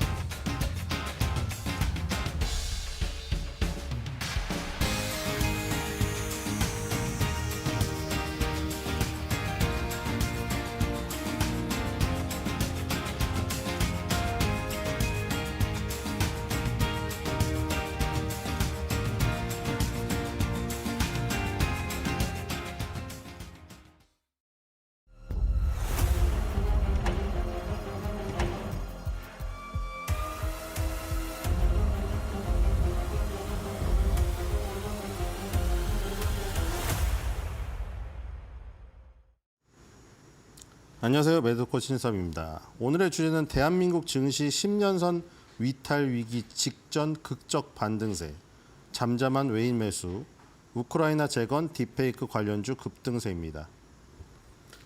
자, 다우부터 보겠습니다. 자, 미국은 사실 그동안 많이 올랐기 때문에 조정 좀 해도 괜찮죠. 자, 일단 일봉에서 박스권 상단을 지키지 못하고 21선 테스트를 이제 갔습니다. 45,000 마디지수에서 내려왔고요. 44,000대 있습니다. 0.54. 그나마 다우가 제일 하락폭이 작네요. 자, 나스닥입니다. 엔비디아랑 애플이 들어갔지만 다우가 아직도 전통주 위주인 것은 여전하고요. 자, 나스닥이 0.6이 빠졌는데 자, 2만을 앞두고 자, 이게 마디지수의 저항이라는 겁니다. 물론 이게 고점과 고점 추세선을 연결하면 여기에 걸릴 수도 있거든요. 지금 이게 라이브 차트가 아니라서 대충 그어보면 여기 맞아 떨어지죠. 대충 눈대중으로 그어보세요. 그렇죠? 눈대중으로 여기 고점과 고점을 연결한 게 고점 추세선이에요. 별로 어려운 게 아니에요. 고점하고 제일 고점 그냥 연결을 해요. 그러면 이 정도에 닿거든요. 물론 고점 추세선에도 대충 걸리는데 2만이라는 마디지수대의 자체 저항이 있단 말이에요. 이거는 여기 무슨 이동평균선이라던가 아직 고점 추세선이 없죠. 하지만 이 2만이라는 마디지수대가 갖는 이 자체적인 이 저항도 있습니다. 그래서 어쨌든 간에 2만을 돌파 못하고 19,736.69로 갔습니다. 자, S&P 500입니다. 자, S&P 500도 일단 11선 테스트를 갔네요. 그렇죠? 5일선은 뭐 일봉을 이렇게 하나하나 분석하는 거 큰 의미가 없습니다만 지금 일단 5일선을 계속 타고 오다가 지금 한동안 타고 왔죠. 며칠 정도만, 일주일 넘게 5일선만 타고 왔죠. 검정색이 5일선이거든요. 그 다음에 11선, 21선, 61선, 121선. 여기 완전 오랫동안 상승했기 때문에 완전 정배열입니다. 정배열이란 게 이제 작은 이동평균선부터 장기 이동평균선까지 순서대로 되어 있는 것을 의미하죠. 11선 테스트를 일단 갔고요. 뒤로 가겠습니다. 필라델피아 반도체 지수는 가장 약하죠. 3대 지수가 빠져버리니까 필라델피아 반도체 지수도 당연히 빠지게 되겠죠. 자, 요거는 이제 이런 것들은 추세가 없다고 얘기를 합니다. 왜냐면 계속해서 오르락 내리락 하기 때문에 추세가 정해지지 않은 지금 수렴형이라고 얘기를 드릴 수가 있겠죠. 추세가 없어요. 그렇죠? 상승 추세도 아니고 하락 추세도 아닌 것입니다. 뒤로 가겠습니다. 자, 일단 조금 조정에 들어갔고요. 자, 독일 닥스도 일단 음봉이 하나 나왔습니다. 자, 밑에서 진짜 로켓포를 쏘아 올리듯이, 그렇죠? 이런 수렴형이 폭발할 때는 이런 강한 모습이 나옵니다. 독일 닥스도 굉장히 오랫동안 수렴을 했죠. 10월 거의 중순부터 시작을 해서 12월 달까지 정말 이동평균선과 봉을 다 밀집시킨 가운데 여기서 폭발을 시켜버렸죠. 터진 다음에 지금 음봉 하나 나왔습니다. 나스닥이랑은 다른 거는 이거는 2만을 정복하고 나서 조정을 받고 있다는 것이고요. 공교롭게도 독일 닥스랑 나스닥이 전부 다 2만 선 돌파 혹은 돌파 직전 모습이죠. 뒤로 가겠습니다. 저건 물론 유로고 저건 달러지만 어쨌든 2만이라는 똑같은 지수고, 자, 브라질은 아직도 지금 회복을 못한 모습입니다. 물론 월봉으로 보면은 계속 우상향하고 있어요, 지금. 근데 지금 이제 이번 연도 들어서 9월 달부터 조정이 들어간 것이고요. 뒤로 가겠습니다. 자, 인도는 좀 회복을 했죠. 인도는 일봉상에서 지금 뻗어 올라갔는데 이것도 월봉 보면은 인도가 진짜 성장성이 지금 대단합니다, 지금. 월봉 역사적 신고가 구간을 달리고 있어요. 뒤로 가겠습니다. 요즘에 신흥국이 괜찮아요. 자, 상해 심천. 상해도 지금 일단 박스권 상단부로 다시 올라오고 있는 모습이죠, 이거. 자, 일단 모든 이동평균선을 뚫었고요. 심천도 보겠습니다. 예, 심천도 일단 11선, 21선 다 뚫고 위로 올라왔습니다. 자, 안착한 모습이고요. 밑에 장기 이동평균선을 따라 올라오고 있죠. 장기 이동평균선들은 이렇게 느려요. 5일선, 11선, 그러니까 이게 5일 동안의 주가의 움직임을 이동 평균으로 나타낸 선이거든요. 이거는 121선이고, 그러니까 당연히 느리겠죠. 5일의 간격보다 121이. 그렇죠? 뒤로 가겠습니다. 이게 어려운 게 아니에요. 자, 뒤로 가겠습니다. 자, 니케이 지수 계속해서 이 지금 밀집을 하고 있는데요. 아까 독일 닥스도 보시면 2개월 동안 이런 모습을 보이다가 여기서 폭발해가지고 로켓포를 쏘아 올려버렸죠. 그렇죠? 이 지금 니케이도 만약에 이 수렴형이 상향 돌파가 된다면 그런 모습이 나올 가능성이 커요. 물론 하향 돌파될 가능성도 있죠. 근데 우리가 그 확률을 따질 때 어떻게 따지냐면은 그 전 부분을 따지는 겁니다. 그 전에 상승을 한 다음에 횡보를 했으면은 상승의 확률이 높은 거고, 그 전에 하락을 하고 하락 횡보 국면이면 하락의 확률이 높은 거예요. 그렇기 때문에 지금 급등 후에 횡보를 하고 있으니까 상승의 확률에 더 베팅을 할 수가 있는 거죠. 지금 여기도 마디 지수에 걸려 있습니다. 이 10월 15일 날 4257.34를 상승 갭으로 뚫었다가 바로 하락 갭으로 떨어졌죠. 이렇게 하루 만에 상승 갭 하락 갭이 왔다 갔다 하면은 바로 상쇄되는 거예요. 갭의 의미가 없어요. 그래서 4만 딱 그냥 찍먹만 하고 내려왔는데 이번에 다시 4만을 간다면 두 번째죠. 그러니까 이게 여러 번 뚫으면 허약해져 있습니다. 똑같아요. 도끼질로 나무를 파게 되면은 나무가 점점 파여서 세 번째 때릴 때는 쉽죠. 그런 거랑 똑같습니다. 지금 이번에 4만을 두 번째 가기 때문에 첫 번째 갔을 때보다는 훨씬 수월할 거예요. 지금 여기도 4만 근처에 갔었기 때문에 지금 이렇게 보면 4만 근처를 세 번째 도전하는 지금 상황이죠. 이번에 뚫을 수 있을지 지금 귀추가 주목되고요. 뒤로 가겠습니다. 대만도 마찬가지죠. 대만도 결국에 23,713.70 여기를 못 뚫으니까 다시 올라갔는데 또 걸렸죠. 이번에도 여기 만약에 또 가면 이제 세 번째예요. 첫 번째, 두 번째, 세 번째, 그렇죠? 대만하고 일본 니케이가 상당히 유사합니다, 지금. 그러니까 저 일본 니케이랑 대만은 저 박스권 상단 고점 부분 저기를 돌파하면 혹은 돌파하는 순간 굉장히 강한 힘이 나올 가능성이 큽니다. 뒤로 가겠습니다. 자, 우리나라는 오히려 하단 돌파를 해버린 상황이죠. 자, 지금 오늘 반등을 하고 있습니다만 반등이 이것보다 훨씬 강하게 나와야 돼요. 아니면 내일 연속적인 반등이 나와야 돼요. 왜냐하면 여기 지금 개파락이 있거든요. 여기 개파락한 부분이 하필이면 여기 이 밑이에요. 요 8월 달 밑입니다. 여기 요 11월 달 요 밑이에요.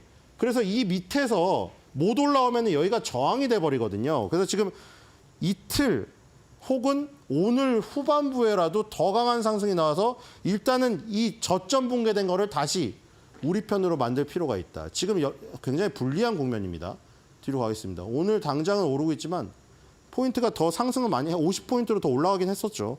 자, 이 코스닥도 마찬가지죠. 일단 어제 음봉은 메꿨지만 지금 갈 길이 멀죠. 여기도 이 박스권 하단부를 돌파시켜 버렸기 때문에 여기를 메꾸려면은 굉장히 강한 상승이 나와야 됩니다. V자 반등이 나오지 않으면 다시 밀려요.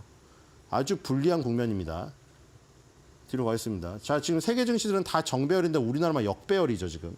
자, 지금 원달러 환율 차트가 치솟아서 1438.90 12월 9일 날 찍은 다음에 살짝 음봉 떨어지고 있는데 이게 지금 일봉으로 봐서 그런데 월봉으로 보면 1446.30 거기에 지금 정고점이 있죠.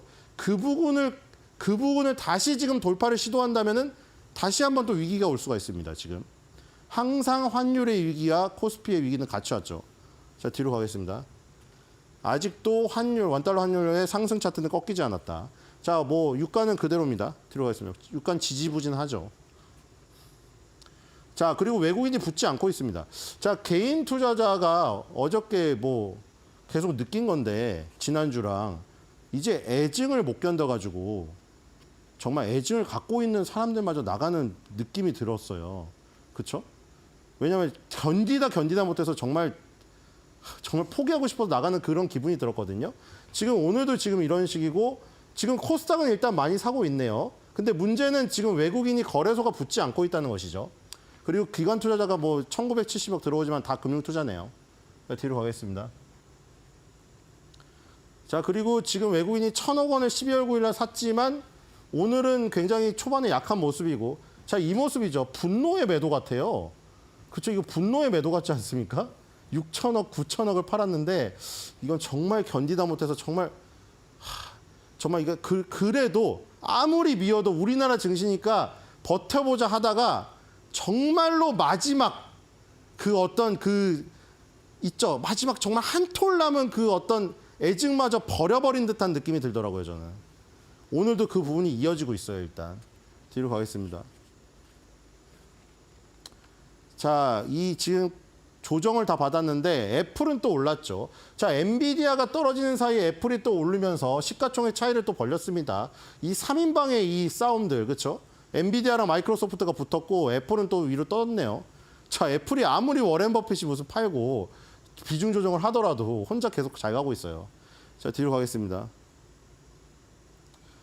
자, 일본은 도요타 자동차가 다시 1.17 올랐고요. 소니가 2.53으로 올라오고 있죠, 지금. 소니가 가장 많이 올랐네요. 자, 뒤로 가겠습니다.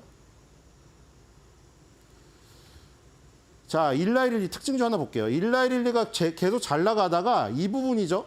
여기서 하락갭이 떨어지면서 전환이 됐어요. 하락갭이 떨어지면서 120선을 완전 밑으로 돌파하고 밑으로 내려가서 지금 반등을 하지만 이제는 이동평균선들이 머리 위에서 내려오고 있다는 것이죠. 한풀 죽었죠. 일라이릴리랑 노보노스키도 한풀 죽었습니다. 물론 주봉월봉으로 봤을 때는 아직 장기적인 추세가 살아있지만 일봉에서는 지금 흔들림이 상당히 심해진 건 사실입니다. 자, 뒤로 가겠습니다. 자, 귀주모태주죠. 귀주모태주 지금 굉장히 수렴을 하고 있는데 결국 귀주모태주가 움직여야 상해가 움직이겠죠. 귀주모태주의 이 지금 이동평균선의 탈출이 나와야 됩니다. 지금 너무 밀집돼서 옴짝달싹 할 수도 없어요. 지금 보시면은 여기 완전 갇혀 있죠. 지금 봉들이 보세요. 지금 11선하고 61선에 갇혀가지고 이제 옴짝달싹 못해서 완전히 조그매져서 간격도 없죠. 이제 거의 움직일 수 있는 공간이 없습니다. 지금 여기서 어딘가 결정을 해야 돼요. 결국 결정하는 순간이 곧 다가온다. 네, 뒤로 가겠습니다. 자, 심천일이 닝더스다이죠. 닝더스다이는 상황이 좋죠. 지금 윗부분을 올려친 다음에 지금 여기서 지금 수렴을 하고 있죠. 자, CATL만 잘 나오고 있습니다. CATL BRD의 점유율이 우리나라 엔소를 비롯하여 지금 3인방의 점유율을 싹 다 깎아먹으면서 그렇죠? 2차 전지에서 우위를 점하고 있습니다. 그렇기 때문에 이렇게 되면은 결국 박스권 상단 돌파가 이루어지면 이제 슈팅이 나올 가능성이 있죠. 상해보다는 지금 심천 지수가 더 강할 확률이 높습니다. 귀주 모태주보다는 닝더스 다이가 훨씬 더 좋으니까요. CATL이죠. 뒤로 가겠습니다. 자, 도요타 자동차입니다. 이 도요타 자동차가 지금 굉장히 횡보가 오래 가고 있거든요. 지금 나머지 뭐 소니나 히타치 이런 업체들이 선전을 하고 있어서 주가를 버티고 있는데 일단 도요타 자동차가 여기서 폭발을 해줘야 됩니다. 다시. 지금 횡보 구간이 무려 8월 달부터죠. 4개월 동안 제자리에 있어요. 지금. 도요타가 움직이지 않으니까 니케이도 횡보를 하고 있는 모습이죠. 뒤로 가겠습니다. 자, TSMC입니다. TSMC는 위에서 횡보를 하고 있죠. 자, TSMC도 지금 이 부분이네요. 1100 대만 달러. 여기에 몇 번이죠? 한 번, 두 번, 세 번. 지금 네 번째 도전이죠. 1100 대만 달러 여기에 지금 매물대가 쌓여 있는데 여기가 돌파가 되면 또 새로운 공간으로 갈 확률이 높습니다. 대만의 TSMC는 일본의 니케이의 도요타보다는 훨씬 상황이 좋다. 뒤로 가겠습니다. 자, 우리나라 특징주입니다. 일단 제사이동통신 계속 나오는데 지금 여기는 볼 필요가 없어요. 이거 대선 테마주가 껴 있어서 맨날 지금 상위에 오르고 있거든요. 자, 우크라이나 재건주. 자, 트럼프가 그 노트르담 대성당 뭐 다시 리모델링 해갖고 거기 나왔을 때 마크롱이랑 젤렌스키랑 3명이 만났는데 솔직히 제가 받은 느낌은 젤렌스키는 약간 좀 그렇죠? 마크롱하고는 굉장히 친해 보이는데 제 느낌이에요. 젤렌스키는 그냥 와서 인사하니까 대충 노룩 인사하는 듯한 느낌? 저는 그런 걸 받았거든요, 솔직히. 근데 어쨌든 뭐 속은 모르겠죠. 근데 어쨌든 젤린스키 대통령도 뭐 이제 평화를 원하는 것 같다. 뭐 그리고 러시아도 이제 70만 명을 해먹었으면 뭐 그런 표현을 쓰더라고요, 트럼프가. 70만 명을 해먹었으면 이제 그만둘 때가 됐다. 이런 광기의 전쟁을 그만둬야 된다. 그 얘기를 했더니 재건주가 다 폭등했습니다. 지금 삼부토건, 프리엠스, SG, DYD, 대동기어, 현대, 에버다인 뭐 이런 식으로 올랐고요. 자, 뒤로 가볼게요. 그중에 SG를 한번 보겠습니다. 자, SG 오늘 20.70 오르는데 사실 실적은 좋지가 않아요. 지금 701억, 899억, 809억 거의 매출도 제자리고요. 지금 135억 영업이익 마이너스가 난 경우죠. 올해도 지금 영업이익이 3분기 연속 계속 적자가 쌓이고 있습니다. 지금 벌써 80억 적자가 쌓였거든요. 지금 4분기에도 무슨 뭐 뾰족한 수가 없다면은 영업이익 적자로 끝나겠죠. 지금 상당히 실적은 좋지가 않고요. 단지 이제 우크라이나 재건 쪽 관련해가지고 SG가 이제 관련되어 있기 때문에 일단 오르기는 오르는데 재무가 받쳐주진 않고 있습니다. 뒤로 가겠습니다. 자, 그리고 또 오르는 게 오늘 딥페이크죠. 딥페이크가 6.86 오르는데 M83부터 크라우드웍스부터 센즈랩 뭐 쫙 있습니다. 이건 공교롭게도 전부 코스닥 종목이네요. 자, 이거는 이제 소식이 하나 나왔죠. 과기부에서 조사를 했는데 우리나라 국민의 물론 그 여론조사가 모두 대변할 수는 없지만 그 여론조사에서 우리나라 국민의 41%가 딥페이크란 진짜랑 구별하지 못한다고 대답을 했어요. 그래서 이제 과기부가 이런 상황이니까 더욱더 딥페이크를 가려내는 것에 기술에 투자를 해야 된다고 발표를 했거든요. 그런데 지금 솔직히 많이 보셨죠? 조인성 씨랑 송혜교 씨가 나와가지고 뭐 무슨 기부하라는 거. 그냥 누가 봐도 가짜 같잖아요. 근데 누가 봐도 가짜 같다고 생각하지만 어떤 사람들은 그게 젊은지 뭐 나이든지 상관없이 어떤 사람들은 정말로 속는 사람들이 많다는 거예요. 정말로 조인성 씨, 송혜교 씨가 선한 얼굴로 나와서 웃으니까 거기 돈을 버는 사람들이 그렇게 많다는 거예요, 지금. 그렇게 어색한 거에도. 그럼 이제 점점 더 딥페이크 기술이 정교해져 버리면은 속는 사람이 더 많아질 거란 얘기죠. 여론조사가 지금 거의 40%가 그걸 구별을 못한다고 나왔으니까.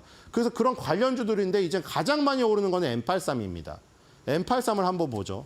이건 VFX 기술 갖고 있는 회사인데 우리 그 이순신 장군님을 다룬 그 영화 한산의 한산도 대첩에 그 시각 효과를 주로 다뤘던 기업이고요. 네, 차트를 보겠습니다. M83도 지금 이제 시작을 했기 때문에 큰 수익은 나지 않고 있으나 덩치가 커지고 있다는 건 긍정적이에요. 매출액이 일단은 2021년에 28억이었는데 작년에 421억으로 20배 뻥튀기 했습니다. 영업이익도 44억으로 지금 굉장히 성장성은 뛰어나요, 지금. 일단 처음에는 영업이익이 늘지 않더라도 덩치가 커지면서 성장을 해야 되는데 일단 그 면에서는 만족입니다, 지금. 합격이에요. 일단 덩치가 엄청나게 커졌죠. 그리고 이번 연도에도 2분기가 지금 없는데 1분기 108억에다가 3분기 107억 더하면 거의 215억이니까 절반 정도 했잖아요. 작년 매출액에. 그러니까 지금 2분기를 더하면 작년 매출액 이상이 나올 가능성이 크다는 겁니다. 그렇기 때문에 이 성장성이 지금 있다. 아마 규모는 너무 적죠. 우리나라에서 빵 잘 파는 회사보다 영업이 안 나오는데 어차피 성장성은 있다. 신규 상장한 지 얼마 안 됐고 그리고 여기에 덱스터에서 지금 총괄 기술 고문을 맡으셨던 분이 나와서 차린 회사 그 회사를 인수했어요.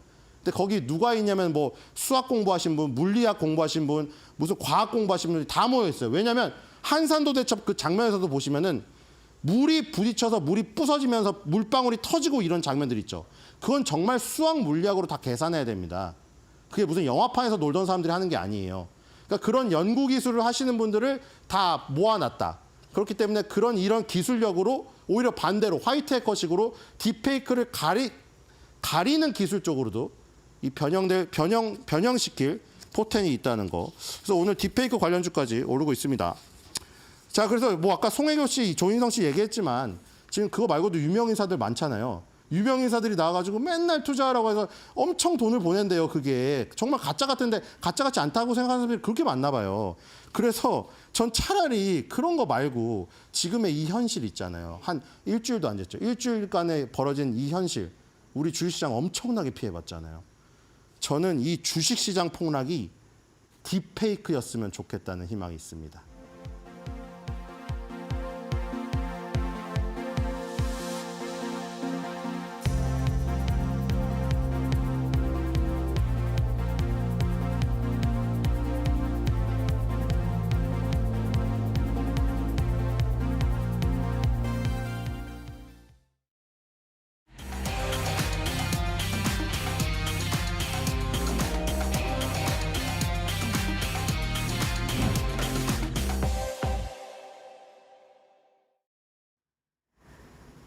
네, 대담한 대담 시작을 하겠습니다. 윤석열 대통령이 정말 대담하게 비상계엄 선포령을 내려서 한국 경제에 찬물을 끼얹었습니다. 정말 어떻게 보면 한국 경제는 전례 없는 상황에 놓인 게 현실인데요. 그래서 한국 경제와 시장에 미치는 파장에 대해서 많이들 궁금하실 것 같아서 오늘 이분을 모셨습니다. 김영익 서강대 경제대학원 교수와 함께 이 사태에 대해서 진단하고 앞으로 해법을 좀 모색을 해보도록 하겠습니다. 교수님 어서 오십시오. 네, 안녕하십니까. 네, 참 어려울 때 와주셔서 감사하고요. 소중한 걸음 해주셨는데 오늘 좋은 전략 분석 좀 부탁드리겠습니다. 지금 비상계엄 사태의 후폭풍이 정말 만만치가 않은 것 같습니다. 네. 많은 분들이 심적으로도 고통을 많이 받고 계신데 뭐 내각 총사태나 아니면 대통령 탄핵이나 여러 가지 일련의 파장들이 있는데 한국 경제에 일단 미치는 영향을 어떻게 보고 계십니까? 예, 우선 한마디로 좀 부정적이다 이렇게 볼 수가 있겠습니다. 네. 예, 사실 작년에 우리 경제가 1.4% 성장했는데요. 올해는 2.2% 정도 성장할 것 같습니다. 내수는 부진했지만 그래도 수출이 증가했거든요. 예, 그런데 10월, 11월 들어가지고 우리 수출을 주도했던 자동차, 반도체 이런 것들이 감소하거나 수출 증가세가 둔화되고 있어요. 예, 이러한 상황에서 경제 불안 심리가 커지니까 아마 기업들 투자도 조금 더 조심스러워질 것 같고요. 예, 가장 큰 거는 소비 심리죠. 예, 지금 소비 안 좋은데요. 주가가 급락하다 보니까 우리 부도 줄어들고요. 또 소비 심리가 더 위축될 가능성이 높습니다. 예, 그래서 성장이 둔화되는 시점에서 예, 또 이런 사태가 발생해가지고 심리를 더 악화시키고 아마 내년 경제 성장률이 올해보다 더 떨어질 거로 전부 전망하는데요. 현재 상황으로 보면은 지금 전망한 것보다 조금 더 낮아질 가능성이 높습니다. 네. 그러니까 이제 경제 불안 심리 이거가 많이 이제 악화되고 있다라고 말씀을 해주셨는데 결국 어떻게 보면은 그 비상계엄 선포 이후에 탄핵 정국으로 가면서 이게 조금 더 장기화될 가능성이 있다고 하면서 증시에도 직격탄을 좀 날리는 흐름들이 나타났습니다. 예, 예. 뭐 개인들의 투매 현상도 일어나고 있는 상황이고요. 그래서 저희 이제 마켓나우 2부에서도 지속적으로 다뤄드리고 있는데 결국 한국 증시의 저평가 논란이 지속될 근거를 마련해줬다라고 생각이 되거든요. 이런 상황들이. 예. 대외 신용도가 하락할 우려도 제기가 되고 있습니다. 교수님 어떻게 보세요? 예. 외국인들이 우리 주식을 1월에서 7월까지 샀었죠. 예. 그럼 8월 이후 지속적으로 팔고 있는데요. 현재까지 보면은 외국인 판단이 옳았다. 이런 사태를 직접 예상하지 못했지만은 간접적으로는 예상했을 것이다. 이렇게 보고 있고요. 그 다음에 우리 경기 아까 둔화 조짐을 말씀드렸습니다마는 OECD에서 우리나라 각국의 선행지수를 발표하거든요. 작년 2월이 저점이었었어요. 그런데 올 7월을 정점으로 지금 11월까지 4개월 연속 하락하고 있습니다. 다른 나라는 좀 미국도 올라가고 뭐 G20 국가, G7 국가 다 올라가거든요. 네. 그래서 선행지수 우리나라만 하락하고 있어요. 선행지수가 하락하고 실제로 그 수출 증가세가 둔화되고 있는데 외국인들이 이걸 미리서 예상하고 우리 주식을 많이 팔았지 않느냐 그렇게 생각이 됩니다. 지금 정치적인 불확실성까지 더해지다 보니까 해외 투자 자금도 빠져나가고 있는 상황입니다. 근데 우리가 좀 눈여겨보는 부분은 환율의 변동성이거든요. 예. 많이 올라갔잖아요. 예. 게다가 이제 트럼프 2.0 시대가 되면서 킹달러 이것 때문에 원화가 굉장히 스트레스를 받았는데 이 탄핵 정부까지 오면서 외국인들이 과연 우리 시장에 대해서 신뢰할 수 있느냐까지 예. 그 원화의 가치가 떨어졌다는 거 어떻게 보십니까? 앞으로 정치적으로 불확실성이 얼마나 지속되느냐 여기에 달려 있습니다만은 일단은 뭐 해결되는 조짐적으로 가는 것 같습니다. 그 가운데 외국인들이 뭐 우리 주식 팔면서 원달러 환율이 지금보다 더 오를 수가 있을 것 같습니다.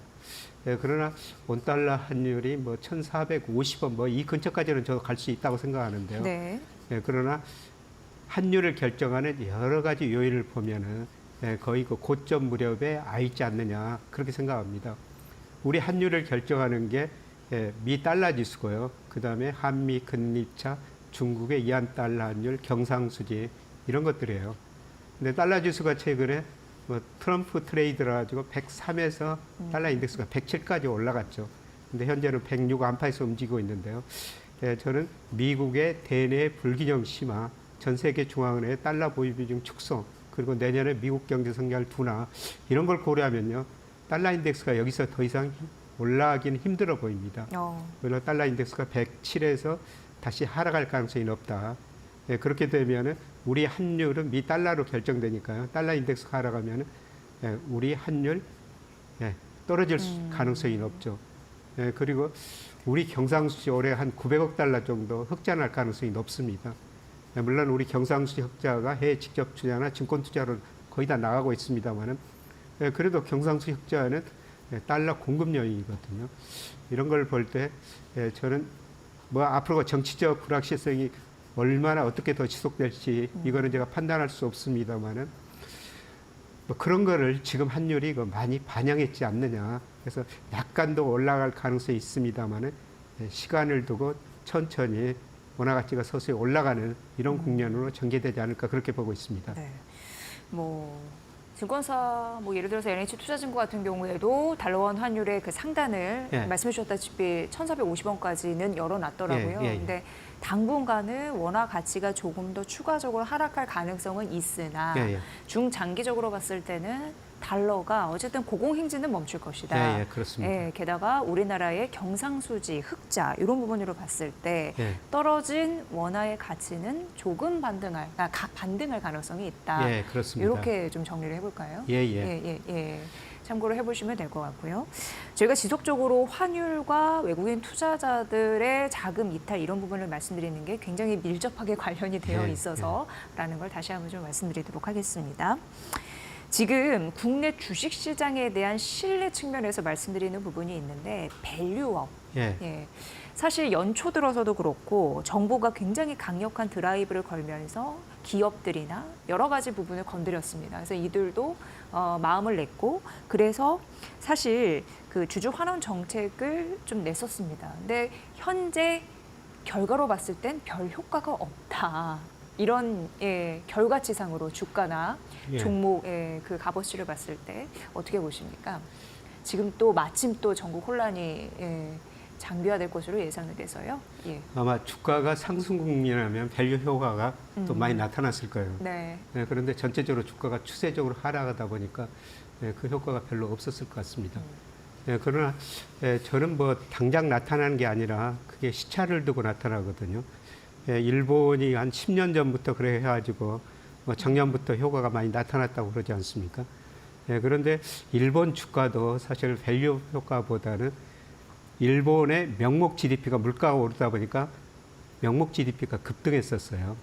그래서 일본 그 니케이 225 지수 보면은 명목 GDP하고 거의 같은 방향으로 움직이는데요.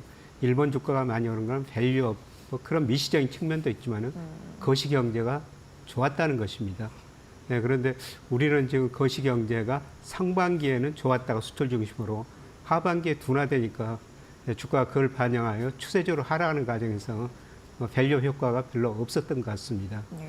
네, 그러나 저는 앞으로 나타날 거라고 보고 있습니다.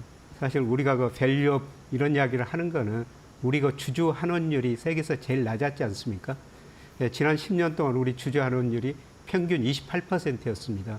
여기서 주주 환원율이라는 것은 기업들이 자사주를 얼마나 사서 매각하고 배당을 얼마나 주느냐. 중국이 지난 10년간 평균이 33%였어요. 네. 우리가 중국보다 낮았죠. 미국은 어떤 해는 90%도 넘었었습니다. 그런데 우리가 주주 환원율이 저는 서서히 높아지는 국면이다. 그래서 이게 시간을 두고 저는 효과가 나타나리라 보고 있습니다.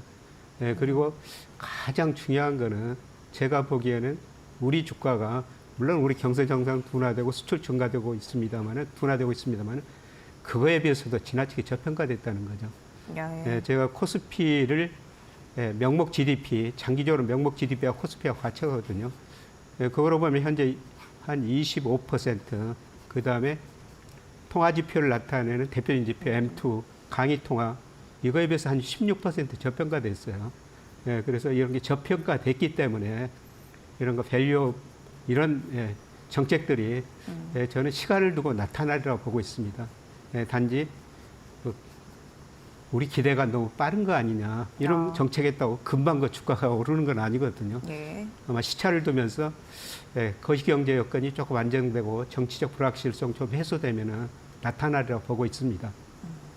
그러니까 만약에 거시경제가 좀 좋았더라면 밸류업의 효과가 좀 직접적으로 느낄 수 있었는데 체감적으로 그런 부분이 덜 하다 보니까 결과상으로는 덜 보여주는 그런 흐름이었다라고 말씀해 주셨지만 어쨌든 주주 환원율이 굉장히 낮은 우리 한국 경제에 있어서 여러 가지 재고 노력들이 선행이 됐으니 앞으로의 효과는 차차 나타나겠다. 그렇습니다. 이렇게 말씀을 해주신 것 같습니다. 그리고 지나치게 이제 저평가됐다라는 데에서도 좀 투자 전략을 세워볼 만한 부분이 있는데 이거는 이제 내부적인 이슈이고요. 제가 한 가지 궁금한 거 들으면서 글로벌 경기 침체 이런 거에 대해서 어떻게 생각하시는지 궁금합니다. 왜냐하면 대외적인 악재가 스며들게 되면 결국 밸류업에 대한 모멘텀도 좀 줄어들지 않을까 이런 우려도 사실상 들거든요. 그 효과가 반감되는 걸 좀 우려하시는 목소리도 있어서 어떻게 보세요? 우리 GDP에서 수출이 작년 기준으로 38%를 차지합니다. 그래서 대외 환경이 나빠지면은 우리가 수출 증가세 둔화되거나 감소하고 우리 경제 성장을 낮아질 수가 있죠. 그런데 최근에 보면은 최근 5년 동안 미국 경제가 좋아지고 미국으로 수출이 잘 됐었어요. 그래서 미국 수출 비중이 한때 거의 10%까지 2010년에 떨어졌습니다. 최근에 거의 19%까지 올라왔는데요.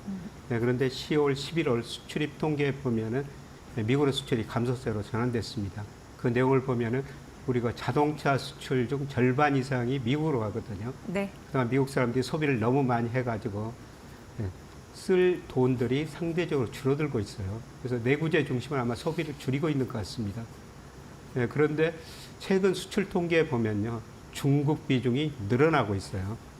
물론 중국 비중이 2000년에 10%에서 2018년에 27%까지 갔다가 올 11월까지 보니까 한 19.6%로 많이 줄어들었습니다. 그러나 10월, 11월 수출 통계를 보니까 중국 비중이 다시 20%를 넘어서고 있어요. 특히 우리 자동차 수출은 미국으로 많이 갑니다만 반도체는 또 절반 이상이 중국, 홍콩으로 가거든요. 그쪽으로 반도체 수출이 되면서 중국으로 수출이 늘어나고 있고요.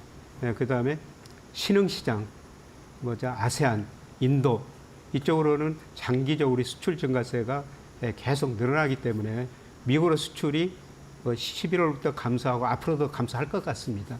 그러나 중국, 그다음에 아세안, 인도 쪽으로 우리 수출이 증가하고 있기 때문에 미국 수출 감소가 심각한 타격은 저는 아니라고 보고 있습니다.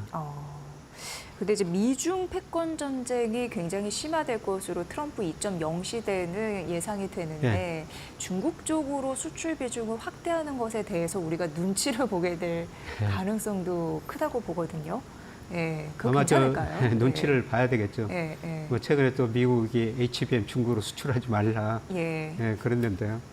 뭐 그의 뭐 상품은 중국으로 계속 그 수출이 될 것 같습니다. 아, 그래서 그래도, 사실 예. 이제 뭐 내년 초에 그 1월 18일인가요? 트럼프가 제2기 시작되는데 그런데 지금 트럼프가 이야기한 것처럼 그렇게 높은 관세를 중국한테 부과하고 우리나라 다른 나라도 부과할 것인가? 이거는 좀 쉽지 않다고 생각하고 있습니다. 아, 그렇게 보세요. 예. 예. 트럼프 1기에 중국한테 관세를 많이 부과했거든요. 그런데 트럼프 1기에 그 이전 5년보다도 대중 무역수지 적자가 오히려 늘어나 버렸어요. 그렇게 관세를 부과했는데도 대중 무역수지 적자가 늘어나는 거는 미국에서 중국에서 수입하는 상품을 그렇게 싸게 생산할 수 없다는 겁니다. 네. 그거는 지금도 마찬가지예요. 지금도 월마트에 진열된 상품의 거의 48%가 중국산인데요. 그거를 미국이 생산할 수가 없습니다. 그리고 만약에 관세를 부과한다면은 미국 수입 물가 오르고 그게 소비자 부담으로 소비자 물가가 오를 수밖에 없죠. 사실 이번 트럼프 대통령 당선 결정적인 요인 중에 하나는 미국 중산층이 지지해줬기 때문입니다. 예. 그런데 최근 5년 동안 보니까 미국의 중간 가구 실질 소득이 하나도 안 증가하고 있어요. 먹고 살기가 힘들어가지고 트럼프를 찍어줬는데 이런 상황에서 관세 부과하고 또 물가 오르고 그렇게 되면은 뭐 트럼프를 다시 찍지는 않을 것입니다. 그래서 이런 의미에서 저는 지난번 경험이 있기 때문에 트럼프가 그렇게 관세를 올리지는 않고요. 단지 협상용으로 그렇게 계속 이야기하지 않을까 그렇게 생각이 됩니다. 네. 그러니까 트럼프 당선인 같은 경우에도 경제 정책이 주는 우리나라의 불확실성이 너무 과도한 우려가 우리가 좀 그렇습니다. 선반영하는 게 아닌가 이런 생각을 또 교수님 예. 말씀 들으면서 하네요. 예. 그 트럼프 당선인 자체적으로도 민심을 또 반하는 정책을 그렇습니다. 행하면 예. 그 다음 정권에서 어떻게 될지 모르니까 그걸 또 셈법을 하겠다. 당장 또 2년 후에 예. 하원 선거가 있거든요. 예. 지금 뭐 상원 하원을 공화당이 장악하고 있지만은 물가 오르고 미국 국민들이 먹고 살기 어려우면은 또 바꾸게 될 겁니다. 예.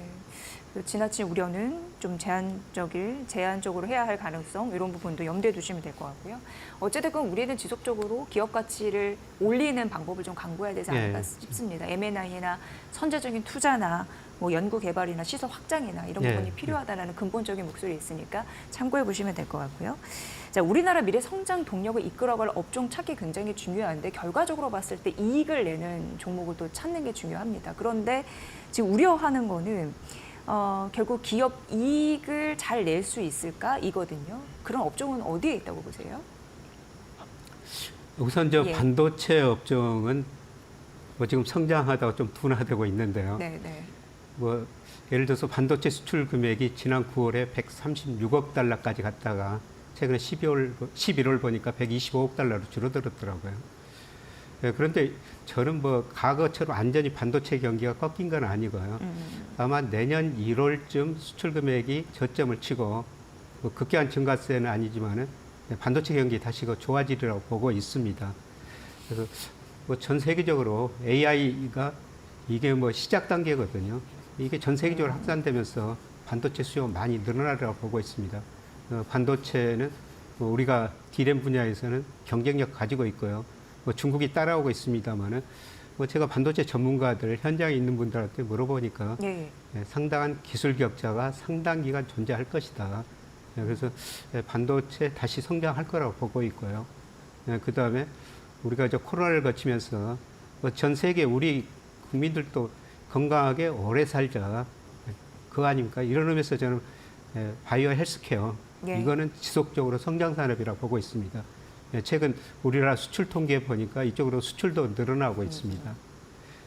그리고 제가 가끔 조선업에 대해서 말씀을 드려왔습니다만은 올 연초부터 관련 조선업 가가지고 강의도 해보고 그분들하고 현장에 계신 분들하고 이야기도 해봤는데 뭐 2005년, 2006년 그런 큰 빅사이클 아닌데요.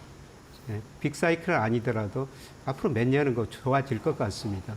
그리고 트럼프도 지난번에 우리나라 반도체도 좀 협조를 요청했지 않습니까? 예. 뭐 중국과 관계 고려하면요, 미국도 배를 더 많이 수리하고 더 필요할 가능성이 높습니다. 이런 의미에서 뭐 조선업 같은 거 이것도 성장 산업일 것 같습니다. 네. 김혜익 교수님은 반도체 경기는 다시 이제 살아날 것이다. 그리고 국민들의 건강 이런 부분에 있어서 바이오 헬스케어 산업 긍정적으로 봐주셨고요. 그리고 이제 수출 경쟁력 이런 부분에서 빛나는 조선 산업도 유망 업종이다 봐줬으니까 참고를 해보시면 될 것 같습니다. 이제 미국도 그렇고 우리나라도 그렇고 전반적으로 금리 인하 시대입니다. 이 부분도 잘 봐야 되는데 제가 궁금한 건 앞서서 교수님께서 말씀해 주셨습니다. 한국 경제의 그 경제 성장률이 좀 떨어지고 있다. 여러 가지 경제 버팀목이었던 수출 부분과 좀 둔화되고 있고 침체까지라고는 얘기하고 싶진 않습니다. 성장률이 이제 둔화되는 부분이니까. 그리고 이제 내수 부진하고 있고 지금 5개월 만에 생산과 그리고 소비 투자 트리플 감소했거든요. 그래서 말씀드리는 게 한국은행 금리 인하 실기론 이 얘기가 나옵니다. 적재적소에 하지 못했다. 이 의견에 대해서는 어떻게 보십니까? 제가 보기에는 좀 늦었던 것 같습니다. 사실 작년 12월부터 대표적인 그 시장금리 국고채 3년 수익률이 한국의 기준금리를 밑돌았거든요. 지금 1년째 밑돌고 있어요. 그런데 시장금리에는 미래 경제성장이 미래 물가상승이 들어있는데요. 시장은 앞으로 경제성장이 낮아질 것이다, 물가상승이 낮아질 것이다 이런 기대를 했는데 실제로 지금 물가상승의 경제성장률 낮아지고 있죠. 그런데 한국은행이 조금 금리 인하 시기가 좀 늦춰졌지 않느냐. 시장이 훨씬 저는 똑똑했다. 이렇게 지금 보고 있습니다. 시장이 똑똑했다. 지금 고관세 공포 너무 뭐 우려를 할 필요는 없다라고 말씀해 주셨지만 신경이 쓰이는 거는 뭐 당연지사인데요. 그렇다면은 앞으로 추가적으로 금리 인하는 어느 정도 될 거라고 보시나요? 제가 현재 이론적인 적정금리 추정 한 2.5% 정도 나옵니다. 시장은 한 2.4% 시장금리를 그렇게 기대한 것 같습니다. 그래서 최소한 2.5%까지 내리고요. 뭐 조금 더 경제 지표들이 나빠지면 2.25%까지. 그리고 미국도 3.5%까지. 뭐 다음 주에 당장 그 FOMC 있습니다만 내리고 내년에 3.50% 이 정도까지 저는 내릴 가능성이 높다고 보고 있습니다. 네. 그러니까 미국은 한 3.5. 그리고 한국은 2.5에서 2.25까지 그렇습니다. 좀 내려질 것이다. 그 밴드를 좀 말씀해 주셨습니다. 어찌됐건 한국의 경제 상황이나 물가 상황을 고려해서 추가 금리 인하할 거니까 그런 부분으로 잘 참고해 보시면 될 것 같고요. 지금 한국 경제가 어떻게 보면은 저성장 진입을 좀 예고한 상태일 수도 있습니다. 발빠르게 이제 대처를 해야 되는데 지금 경제 정책에 대한 추진력이 사라졌다라는 우려도 있습니다만 이 산적한 경제 현안 해결하는 것도 급선무가 아닐까 싶습니다. 뭐 저는 정부가 많이 써야 된다고 생각하고 있습니다. 우리 가계 기업 부채는 세계에서 제일 높고요. 정부 부채는 제일 낮거든요. 그래서 정부가 쓸 수밖에 없는 구조다. 그래서 필요한 곳에 잘 써야 되겠습니다만 뭐 추가 경정 예산 추경도 과감히 편성할 시기라고 보고 있고요. 그다음에 보다 중요한 문제는 우리 잠재 성장이 10%에서 5% 지금 2% 1% 후반으로 진입하고 있는데요. 잠재 성장을 올리는 가장 중요한 방향은 생산성을 증가시키는 거예요. 사회적 대타협을 통해 가지고 기업 차원에서는 노사관계 대타협을 통해 가지고 생산성 증가만이 우리 잠재 성장을 올리는 가장 좋은 길이다 그렇게 생각하고 있습니다. 네. 그러니까 첫 번째는 정부 지출을 확대하는 게 필요하고 어떻게 보면 중장기적으로 생산성을 확대하는 게 그래도 고용도 창출되고 투자도 되고 그러니까 우리 그 경제에 여러 가지 그 순환이 될 수 있도록 좀 노력을 해야 된다라고 말씀해 주셨습니다. 지금 정치력의 불확실성도 굉장히 확대되고 있는 상황에서 이것도 빨리 좀 혼란이 수습이 돼야 되는 상황이고요. 무엇보다도 빨리 국가 신인도 이런 부분도 문제 없이 이 파고 이런 부분을 좀 잘 넘었으면 좋겠습니다. 그리고 오늘 굉장히 소중한 발걸음 김영익 교수님께서 해주셨는데요. 저희 또 연말 특집 준비하고 있습니다. 그쪽에서 조금 더 자세한 내년도 2025년도 한국 경제 대전망에 대해서 여러분께 말씀드릴 테니까 끝까지 함께해 주시면 좋을 것 같습니다. 또 주목해 주세요. 자, 오늘 대담한 대담 함께했습니다. 김영익 서강대 경제대학원 교수의 분석이었습니다. 교수님 너무 잘 들었습니다. 고맙습니다. 고맙습니다.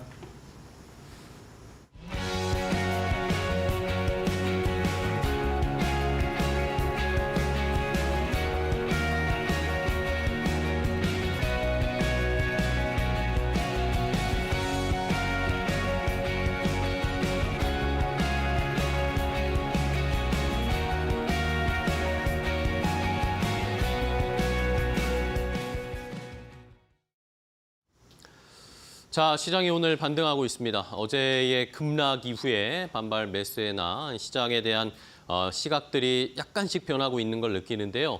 제가 오늘 앵커 브리핑을 준비했는데 오늘 지수가 올라가서 정말 다행입니다.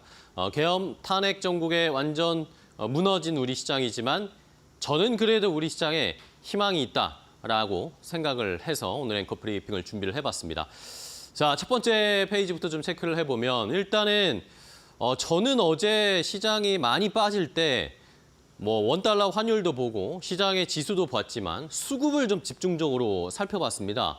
어제 과연 급락이 어떤 주체에 의해서 떨어지는 것일까라는 것을 좀 집중했는데 뭐 일단은 어제 개인이 많이 매도한 거 아시죠? 개인 투매가 나타났습니다. 자, 시장에서 환율도 변동성이 커지고 지수도 출렁거렸는데 개인 투매가 나오면서 거의 코스피, 코스닥, 이건 코스피 수급인데 코스닥까지 합치게 되면 개인 투자자들이 어제 1조 원 넘게 양시장에서 매도를 하면서 뭔가 불안감에 투매가 나오는 상황이 펼쳐졌습니다.